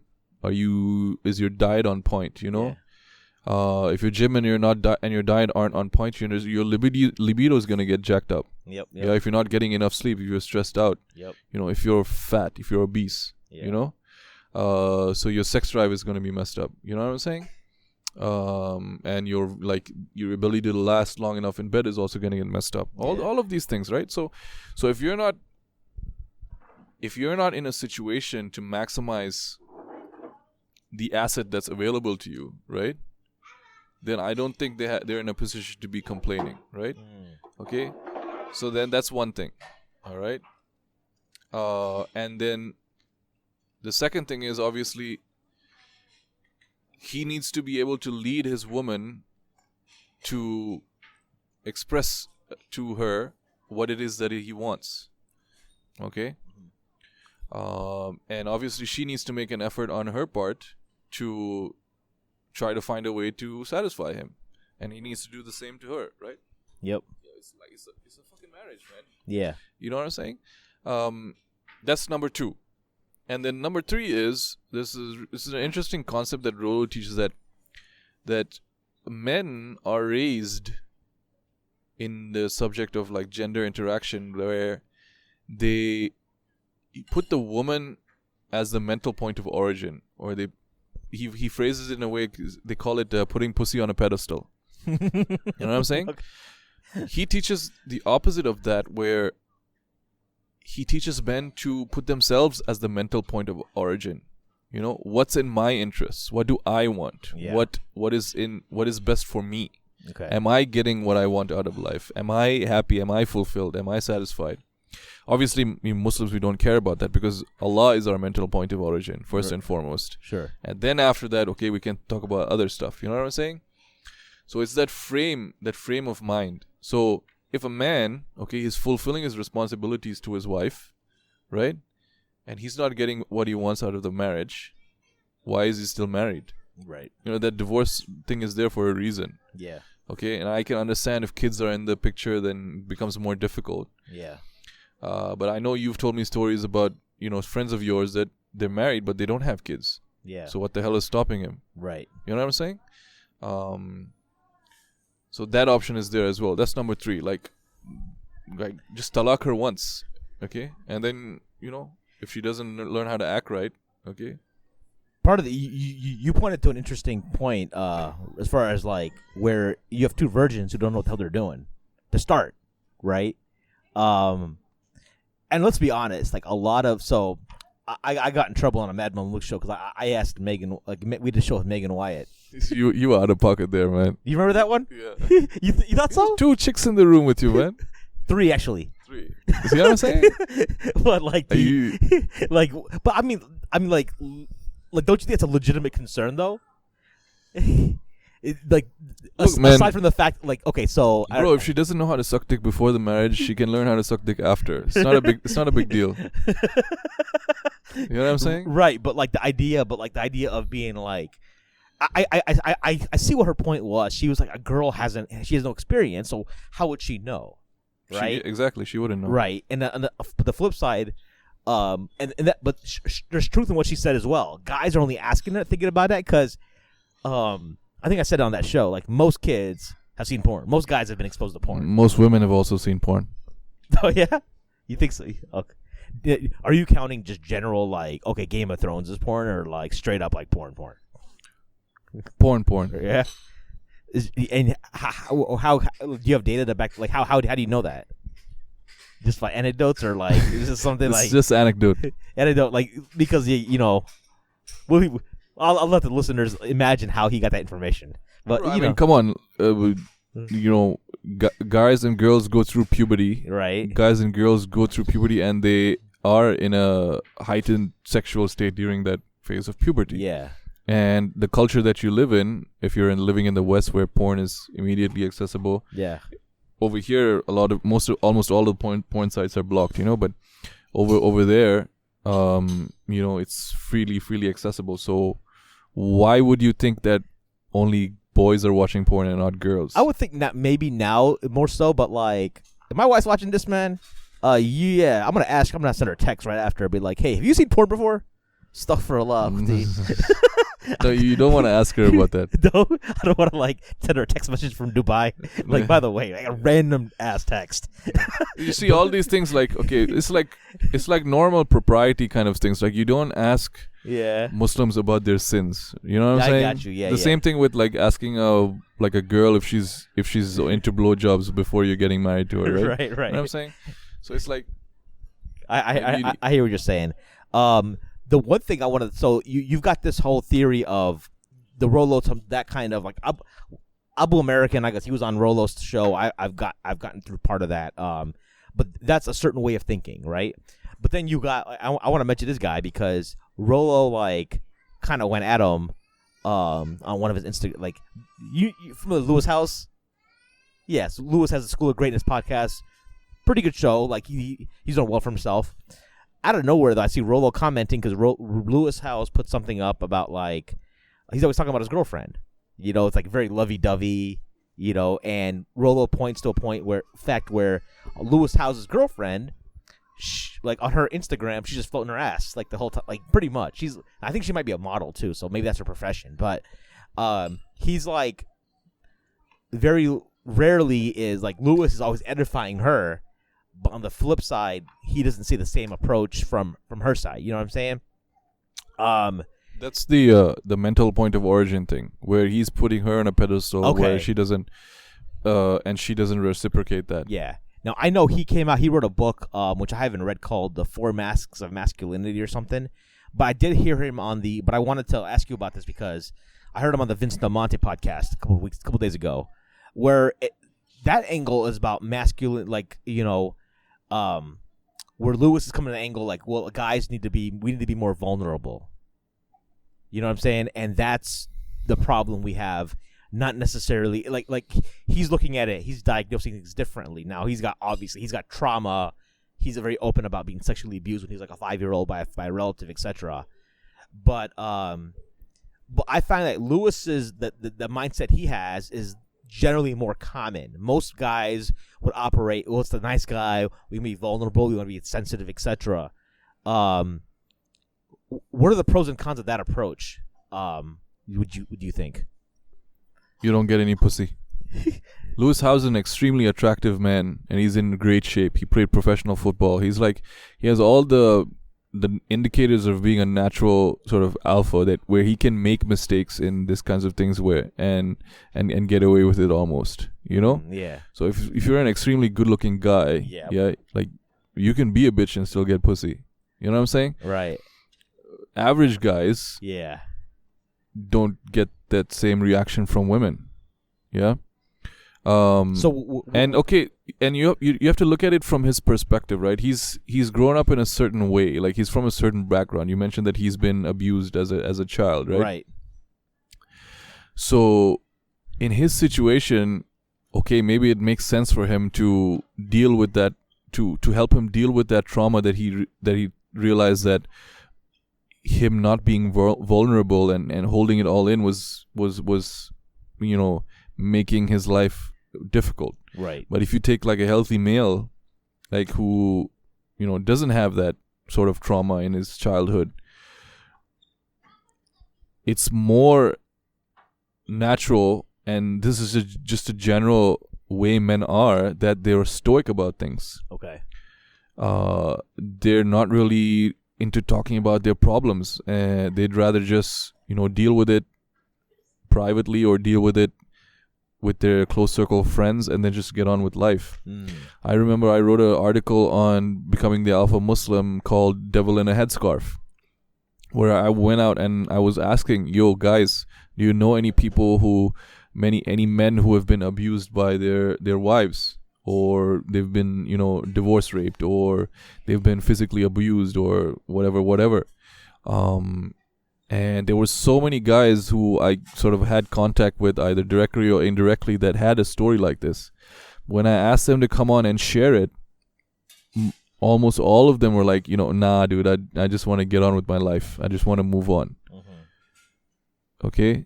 And I did manage to get one person, but only because they had already published their story before. Sure. I just, you know, copy-pasted that story. So switch the genders and see what happens then. Like, you just put one post out, I'm looking to find, you know, girls who've been abused in their marriage.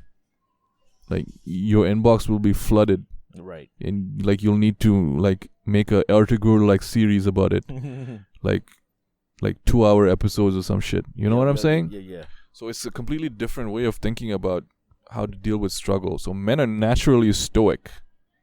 The way men deal with emotion is by action, by doing things, by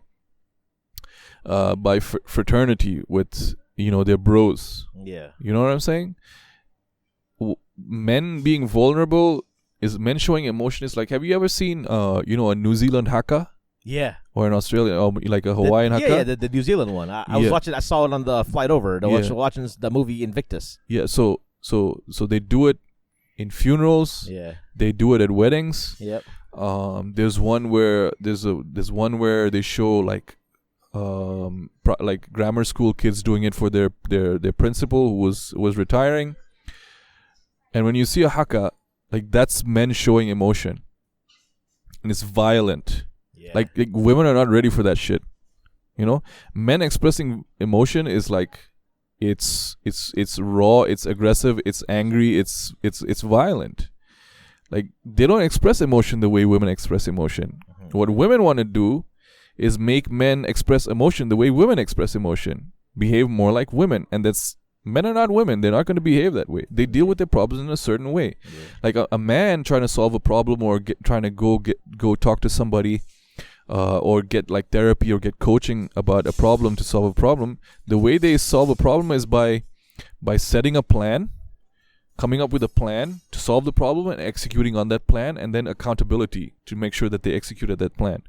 Women talk through their problems. They don't actually want a solution to the problem. Once they talk through it and they've talked for long enough, like, okay, they feel better about it now. Yeah. You know what I'm saying? Mm-hmm.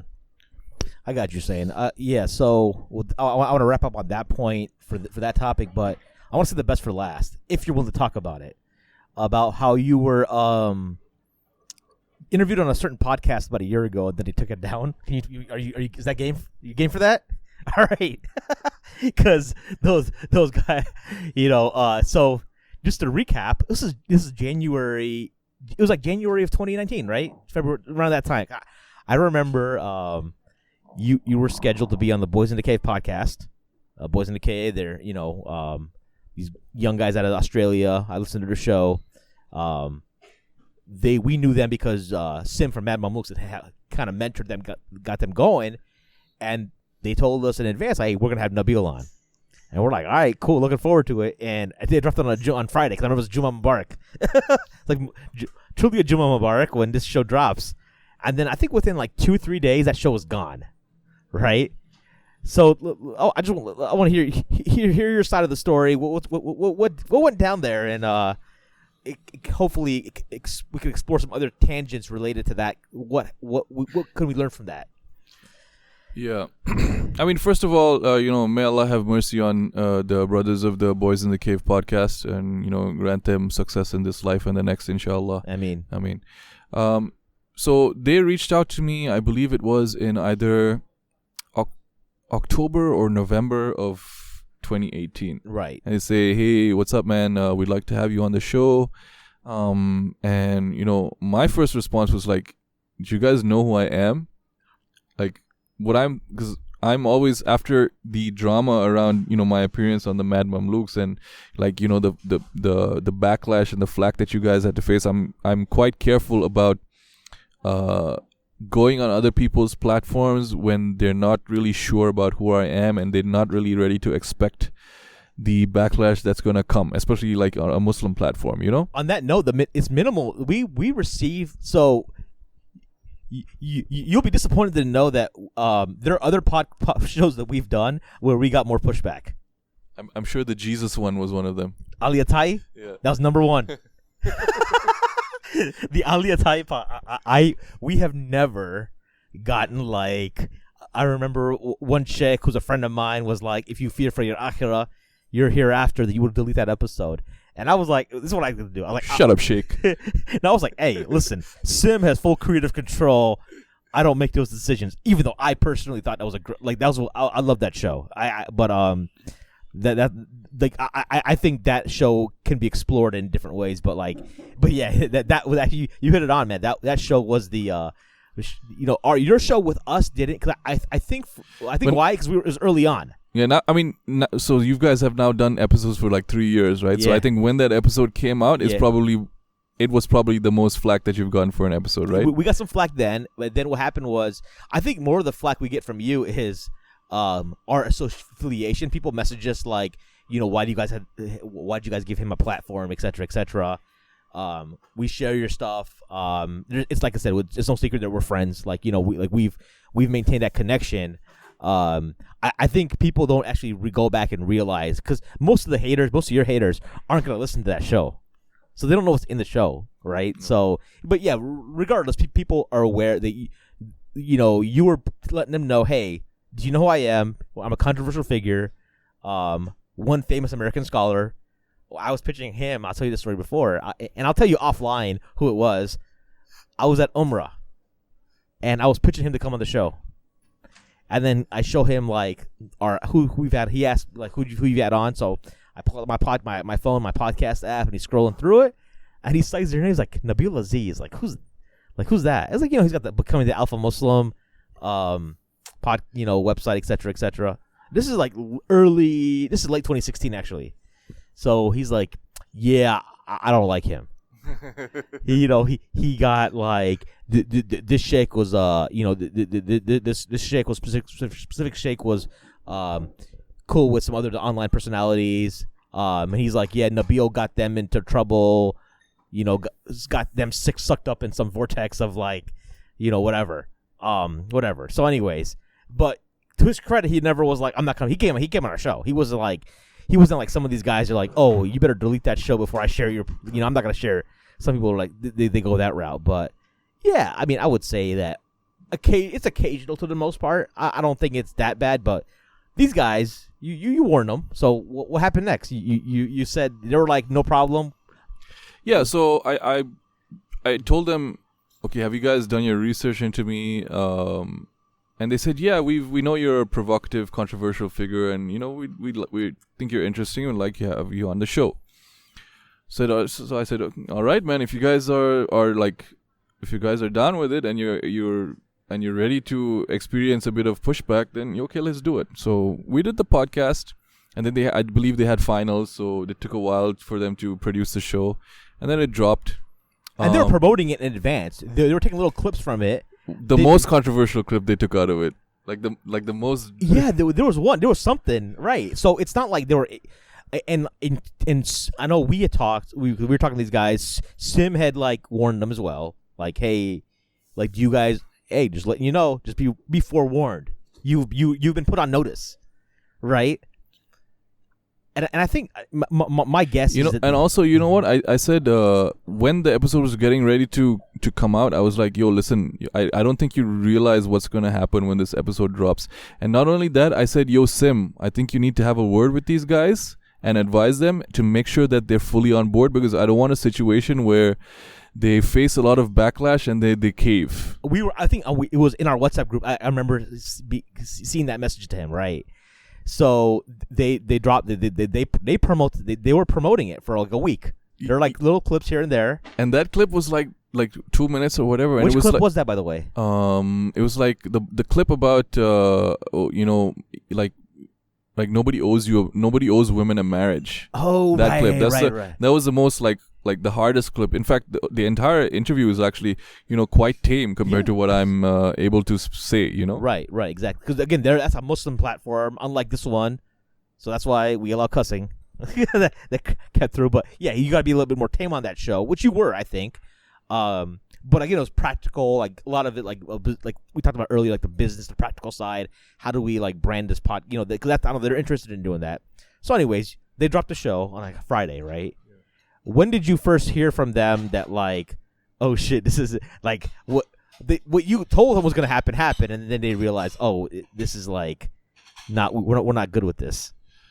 Yeah, so as soon as the show dropped, I did my usual thing. I shared it, but I made sure to download the episode because I knew, like, I had a feeling that this was gonna happen. So I made sure to download the episode, and then obviously there's the backlash and.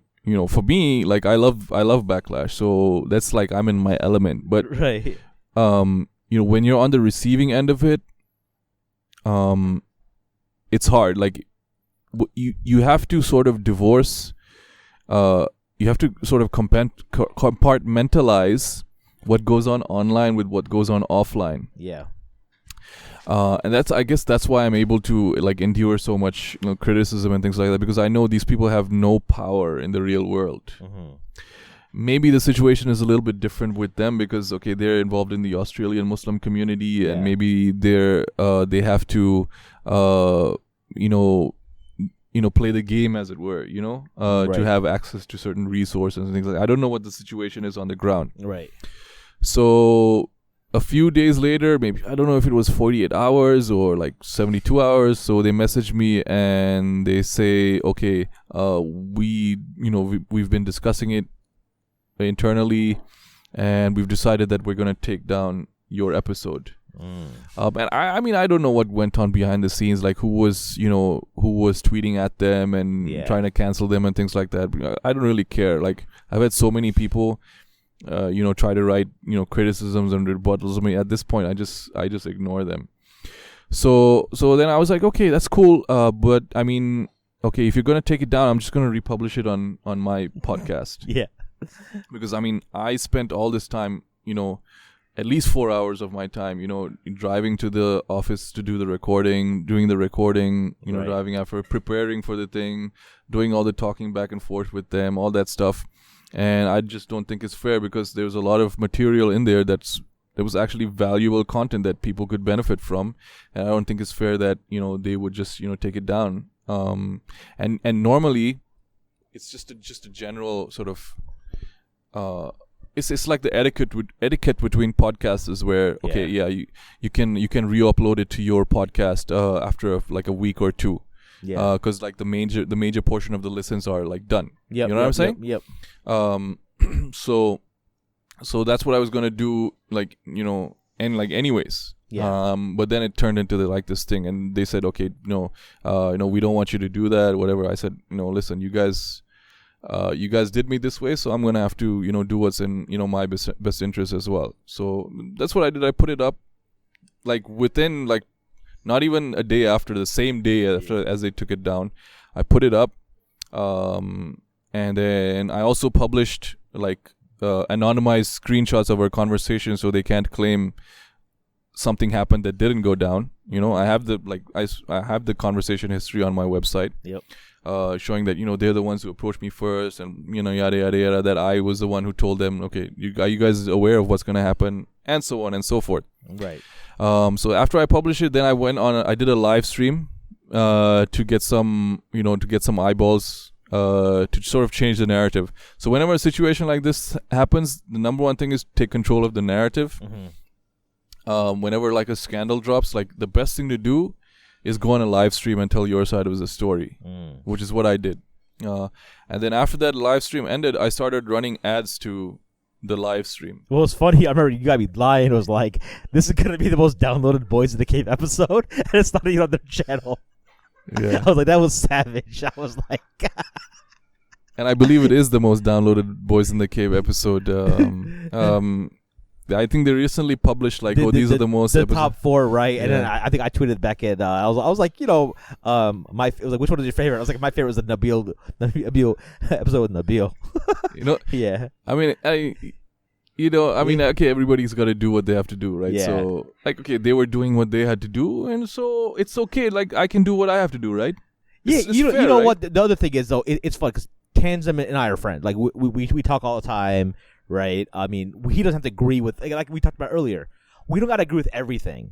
You know what I'm saying? Like, as I thought about it, right, in retrospect, I hope they learned something, that they should have taken your advice seriously up front. I think what I want to point to is, it seems to me that, like, what I saw I was looking through the comments, it seems to me that people in the local Australian community were threatening to cancel them. You know what I'm saying? Like, as far as, like, I remember reading things about people were advising people. They were threatening to advise people not to go on their show unless they pulled your episode. And you think about it from the context of, like, being a 20-year-old kid. They're not kids. They're grown-ass men. 20 years old? Yeah. 21. One of them is a lawyer, right? No. One of them is a lawyer. No, I don't think anybody. I think one of them just may have graduated college by now. 20 years old is an adult male. I don't. But I thought about when I was like 20, and like you're looking up the older guys and brothers in the community, and it seemed like these older brothers in the community, which you took to counsel from, they kind of bully you into like taking this position. No, I mean it's fair. I totally take your point. I don't think they should be mad at you either. I'm not mad at them, man. I totally understand what they did. I wouldn't have done it if I was in their place, but because I'm me, and you know what I'm saying? Right. even when I was that young, I would have been like, I would have given them 2 middle fingers. You know what I'm saying? But of course, what you're saying is absolutely valid. Like the Australian Muslim community is a small community, and everybody has to sort of try to get along. And you're living in this situation where there's this quote unquote Islamophobia or whatever whatever the term du jour is. You know what I'm saying? And so I guess they did what's in their best interest after thinking about it. And so did I. That's why I have no hard feelings. So it's like, okay, people are still listening to the episode. I don't care. What I wanted was, I spent so much time dropping that knowledge, and just for it to disappear, I was like, no, that's not going to happen. Okay. How should people treat your, like, some of your, occasionally you'll take like some jabs at people online, right? Boys caving in, or there was something. This is exactly what they did. They caved in. But that's true, right? But the thing is, what was the thing you posted like a week ago about how when boys in the cave are leading the community in 10 years, or something about like, what was that one chick had like 5 husbands? Yes. I what that was? So I mean, there was I don't know, man. This is like, people keep tagging me. So this is another thing I don't like about the Muslim community. Like, you have like you have your own beef with people, and then you start tagging other people to come in and join in. Like I don't want beef with people. You know what I'm saying? Right. Like, I just want to be left alone. Like whatever I say, I just say it on my timeline. Right. And then people start brigading my timeline and shit like that. Yeah. So I just want to be left alone. I have my opinions. I'm entitled to my opinions. Right. Just leave me alone. If you want to read my stuff, read my stuff. If you don't want me to read my stuff, there's plenty of other people you can read. Right. So there was a thread, I don't know, on Facebook. Somebody tagged me, and then there was a back and forth, and then some woman jumped in, some female, talking about Nazi this, Nazi that. I don't know what the hell she was talking about. So then there was a news piece going around where there's this woman, like this obese woman, with 4 boyfriends, and she's pregnant by one of them. So she knows which one. She does. Okay. Yeah. So, and it's like they're all gamer nerds, like dorks. Yeah. You know what I'm saying? So they're in a polyamorous relationship. They're all sharing this one like orca. And she's pregnant. So I was joking around. I posted that.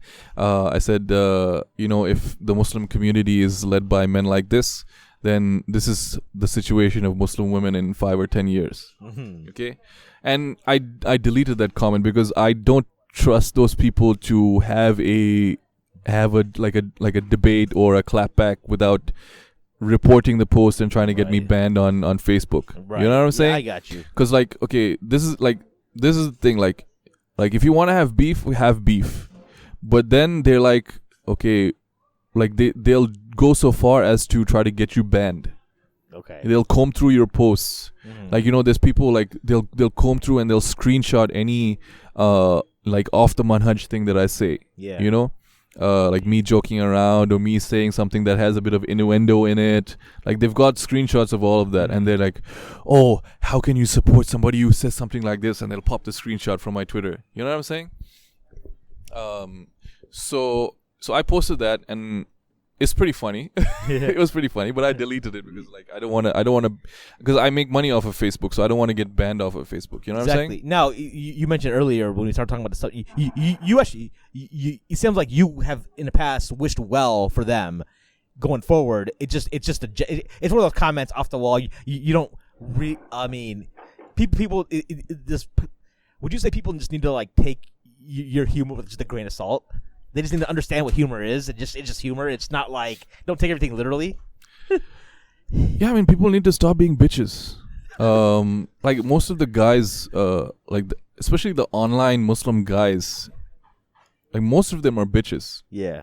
And they've been so like indoctrinated. They've been so brainwashed by this victimhood, Islamophobia, white supremacy, racism, bullshit, that they've lost any sense of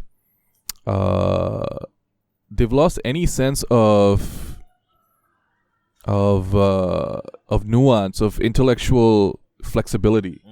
You know what I'm saying? And yes, sometimes I push the line, should I be talking the way I talk a lot of the times? Of course not. I'm flawed just like everybody else. And I mean, what's the difference between me saying a few off-color remarks and, these hojabis on Instagram? Yeah, exactly. Yeah. So, okay, I'm fine. I can take the criticism, no problem. Right. But, like, you guys are fine with the hojabis. Yeah. Why can't I be the male version of a hijabi? You know what I'm saying? Right. Yeah. And I think about that. These thoughts online. Yeah. I didn't think about it that way. I want to close off the conversation by really just talking about where I feel like Souls and Sneakers again is not I hope people from all walks of life listen to the show. But one of the things that I think that you add value to is that you're able to get people thinking about Islam into markets that aren't thinking about Islam. Like you run with Hotep Jesus. Like I only know Hotep Jesus a little bit because he was on Rogan. So I figure if you're on Rogan, you're big time. So he's been on Rogan. He's considered I assume he's one of like the main ideologues of the Hotep movement online, right? You're on with him. You're on with Cernovich. Cernovich, and you're talking about Islam, like Hotep Jesus. It was basically open Q&A. He was just asking you about everything: jihad, polygamy, hijab, whatever. Cernovich, 3-hour live stream was it? Something like that. So now, I mean, like, my thing is, where else are you getting? And as far as I know, you are presenting the pretty orthodox view of what Islam is. No, nothing super. Not some wishy-washy progressive bullshit. Yeah, I mean, they asked me about Aisha. I tell them straight up. Right. You know what I'm saying? Yeah, take the opinion. Yeah, like some people. I was talking to my coworker. I was like, yeah, there's some people that say she was like 18, but like I don't think I prefer the opinion that she was Batal. That she was 6 and 9. So yeah, it's mutawatir, dude. Right. I don't care what these shuyukh say. So I think that's where. Have you ever wondered why they could pick any age, right? They could pick any age. Like if they're gonna do this number gymnastics, right? Yeah. Why do they pick 18 and 21? Because that's what that's 18 is. How did they come up with that number? That it's subhanallah, like this must be like a karama of Allah subhanahu wa ta'ala that the age exactly matches the ages of consent in the modern West. Doesn't make bloody sense, man. Like anybody with like a half a brain cell, right? They're like, what is going on here? Yeah, I mean, I was telling somebody who's not Muslim, like, listen, I actually love the fact that she was 9. Why? Because that age is the prime age when she can absorb the knowledge from the Messenger of Allah, sallallahu alaihi wasallam, right? And then they're more so than the framework of like 20 in your 20s when she's does a contract at 6 and then consummates at 9, that maximizes, and that's why she's the mother. I mean, that's why she's looked at for her knowledge. Like, how is she able to impart all this, wisdom from the Prophet sallallahu alaihi wasallam, in that prime age, and then these people will be like, well, they'll say something like, well, women's values aren't developed, and I got to practice. Like, this would be a Christian person. I'm like, listen, I'm not the one that believes God entered the world through the vaginal cavity of a 12-year-old. If you want to be polemic about it, right? No disrespect to my Christian listeners, but like, I mean, people sometimes you gotta like sling some mud if they want to get. I don't want to do that, but like, because obviously we respect Mary and Isa alayhi salam, etc. But yeah. So you've gotten to this angle where I, for one, I started following Mike Cernovich around the time when you brought him to my attention.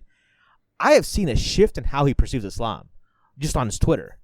Like how he it's a very I think his wife comes from maybe a Shia. She's Irani. Irani background. So he's got some familiarity. Secular Irani. Basically like non-Muslims. Right. But then from there, and then from that point, you go, and then you see it almost like a pro-Islam where his like followers are like, Mike, what are you doing? Right? I see it in the comment section. And he's putting himself out there because he's obviously now like, I feel like you've changed his opinion on Islam.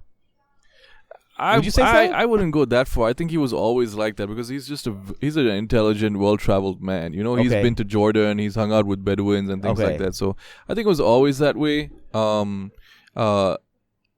Maybe I was able to explain certain things to him, or maybe through interacting with me, he understood certain things about Islam. Right. Or just being exposed to my online behavior and my content online, he understood certain things about Islam. But yeah, I'm always like dropping Sharia pills like left and right whenever I'm interacting with these people. Even when people ask, what do you, hey Nabeel, what do you think the solution is for this? And you're like, oh, become Muslim. So there isn't even like people were like, oh, this is like I mean, you're not you're not dilly-dallying around the issue. Like, we as Muslims believe that the only path to salvation is Islam, right? I did say that on Hotep Jesus podcast. Right, and if you think about it, I have a relationship with a pastor in Chicago. I took listeners of the show know I took a course about a year ago. Now, I was talking to one of the girls I met from the class, the church. I was telling her like, well, I think Pastor Sean wants me to become Christian, and she's like, really? You think that? I'm like, well, he better, if he's a pastor and he's worth his money and salt, whatever. You know what I mean? Like, if he's a pastor and he believes in Christianity, then he should want, and he believes that this is the only path to salvation. And me I'm a human being that hopefully he cares about. He better want that for me, right? And then at that point, he's like, let's have a dialogue, and then. That's what I think people. I would think that I've spoken to Christians online and in person.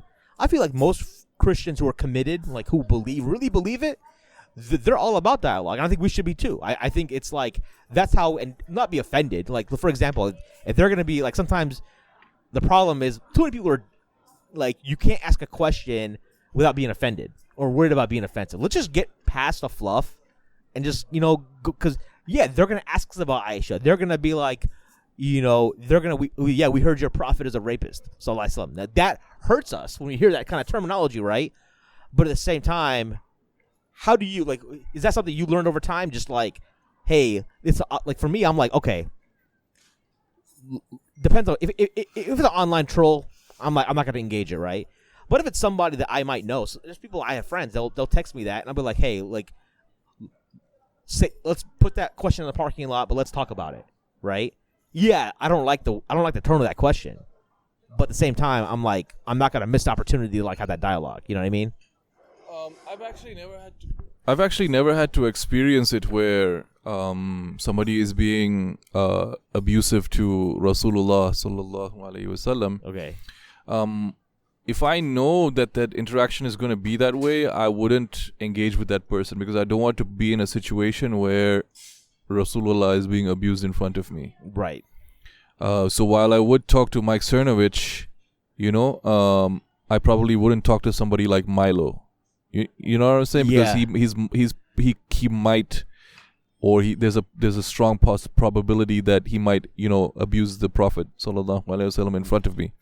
And then I don't know what I would do in that situation. Right. Would I be civil? Would I be, I don't know what would happen. You know what I'm saying? So I don't want to put myself in that situation because all this talk, all of this is talk, but Rasulullah sallallahu alaihi wasallam, his karama, his sanctity is beyond these kind of internet debates and discussions and things like that. You know what I'm saying? Yeah. I think that the difference between me and other online Muslims is like, or a certain group of online Muslims is like those the MT crowd, the Muslim Twitter crowd. They don't want to call non-Muslims kuffar, but they'll be happy to call them racist or Islamophobe. Yeah. Mm-hmm. I'm okay with calling them kuffar, but I realize they're the ummah of Muhammad and I need to give them da'wah. I got you. You know what I'm saying? Right. So it all really comes down to what is your understanding of Islam? How well read are you about your Islamic teachings and Islamic doctrines? Sure. And I find most online Muslims they're not really well educated about Islam. Which is why, despite despite my demeanor and whatever personal flaws that I have, I'm able to, alhamdulillah, by God's mercy, I'm able to communicate Islam in a way that is in line with, how it should be communicated. Yeah, that makes a lot of sense. I think the we were talking also is that like this work of getting out there and like getting on their turf kind of way, because they're not gonna come to you. Like Cernovich's crowd isn't gonna just magically just show up on your website, right? And then at the end of the day, and again, going back to, if we believe this is the only path to salvation, then we have a duty as a fellow human being to like get that word out, right? Yeah. I think a lot of times, folks who are, in America, we have this whole deal, the whole thing about culture wars and who are we aligned with, and I personally, some people like, say that, Muslims should be aligned with this group or that group. I'm like, listen, if there's tenets of something you believe in, like for example, let's say, for example, right now, the elections are coming up. People ask me about Trump. I'll say that I've benefited financially in the sense that, like, I've gotten some nicer bonuses because of the steel. I'm being in the steel industry, but at the same time, I have a major problem with like what I'm seeing at the border, the southern border, right? And I'm sure there's things that are what's happening at the border. I mean, with the migrants and stuff, and like how the separation of women and children from their parents, etc. That's what you see. Now, people could be like, "Well, there's more." And again, I'm not super interested in the details. I just see what I see on television. There's media behind it and whatnot. So to me, that's kind of like and you might, even though you're in Dubai, you might be more versed on some of these angles than I am. But for me, when I see that happening, and then I see people that I know personally that are pro-Trump who say, well, they shouldn't be breaking the law. It is what it is. And as Rogan said, like, if you're okay with like kids being like just removed from their parents, then you're an asshole, right? You're a piece of shit, right? I mean, that's my problem. That's probably why I don't think I would vote for him in 2020. Even the Dems don't seem to be like. Who are you gonna vote for? I'll probably I probably will either. I mean, I can't tell who's gonna win. Wrong answer. The right answer is don't vote. Don't vote. It's actually the first time I get to vote in federal election. Yeah, I mean, you know what? Now that we brought it up, there's this discussion, the debate about who should you vote for, right? Right. And they're like, okay, you got to vote for the lesser of two evils. Yeah.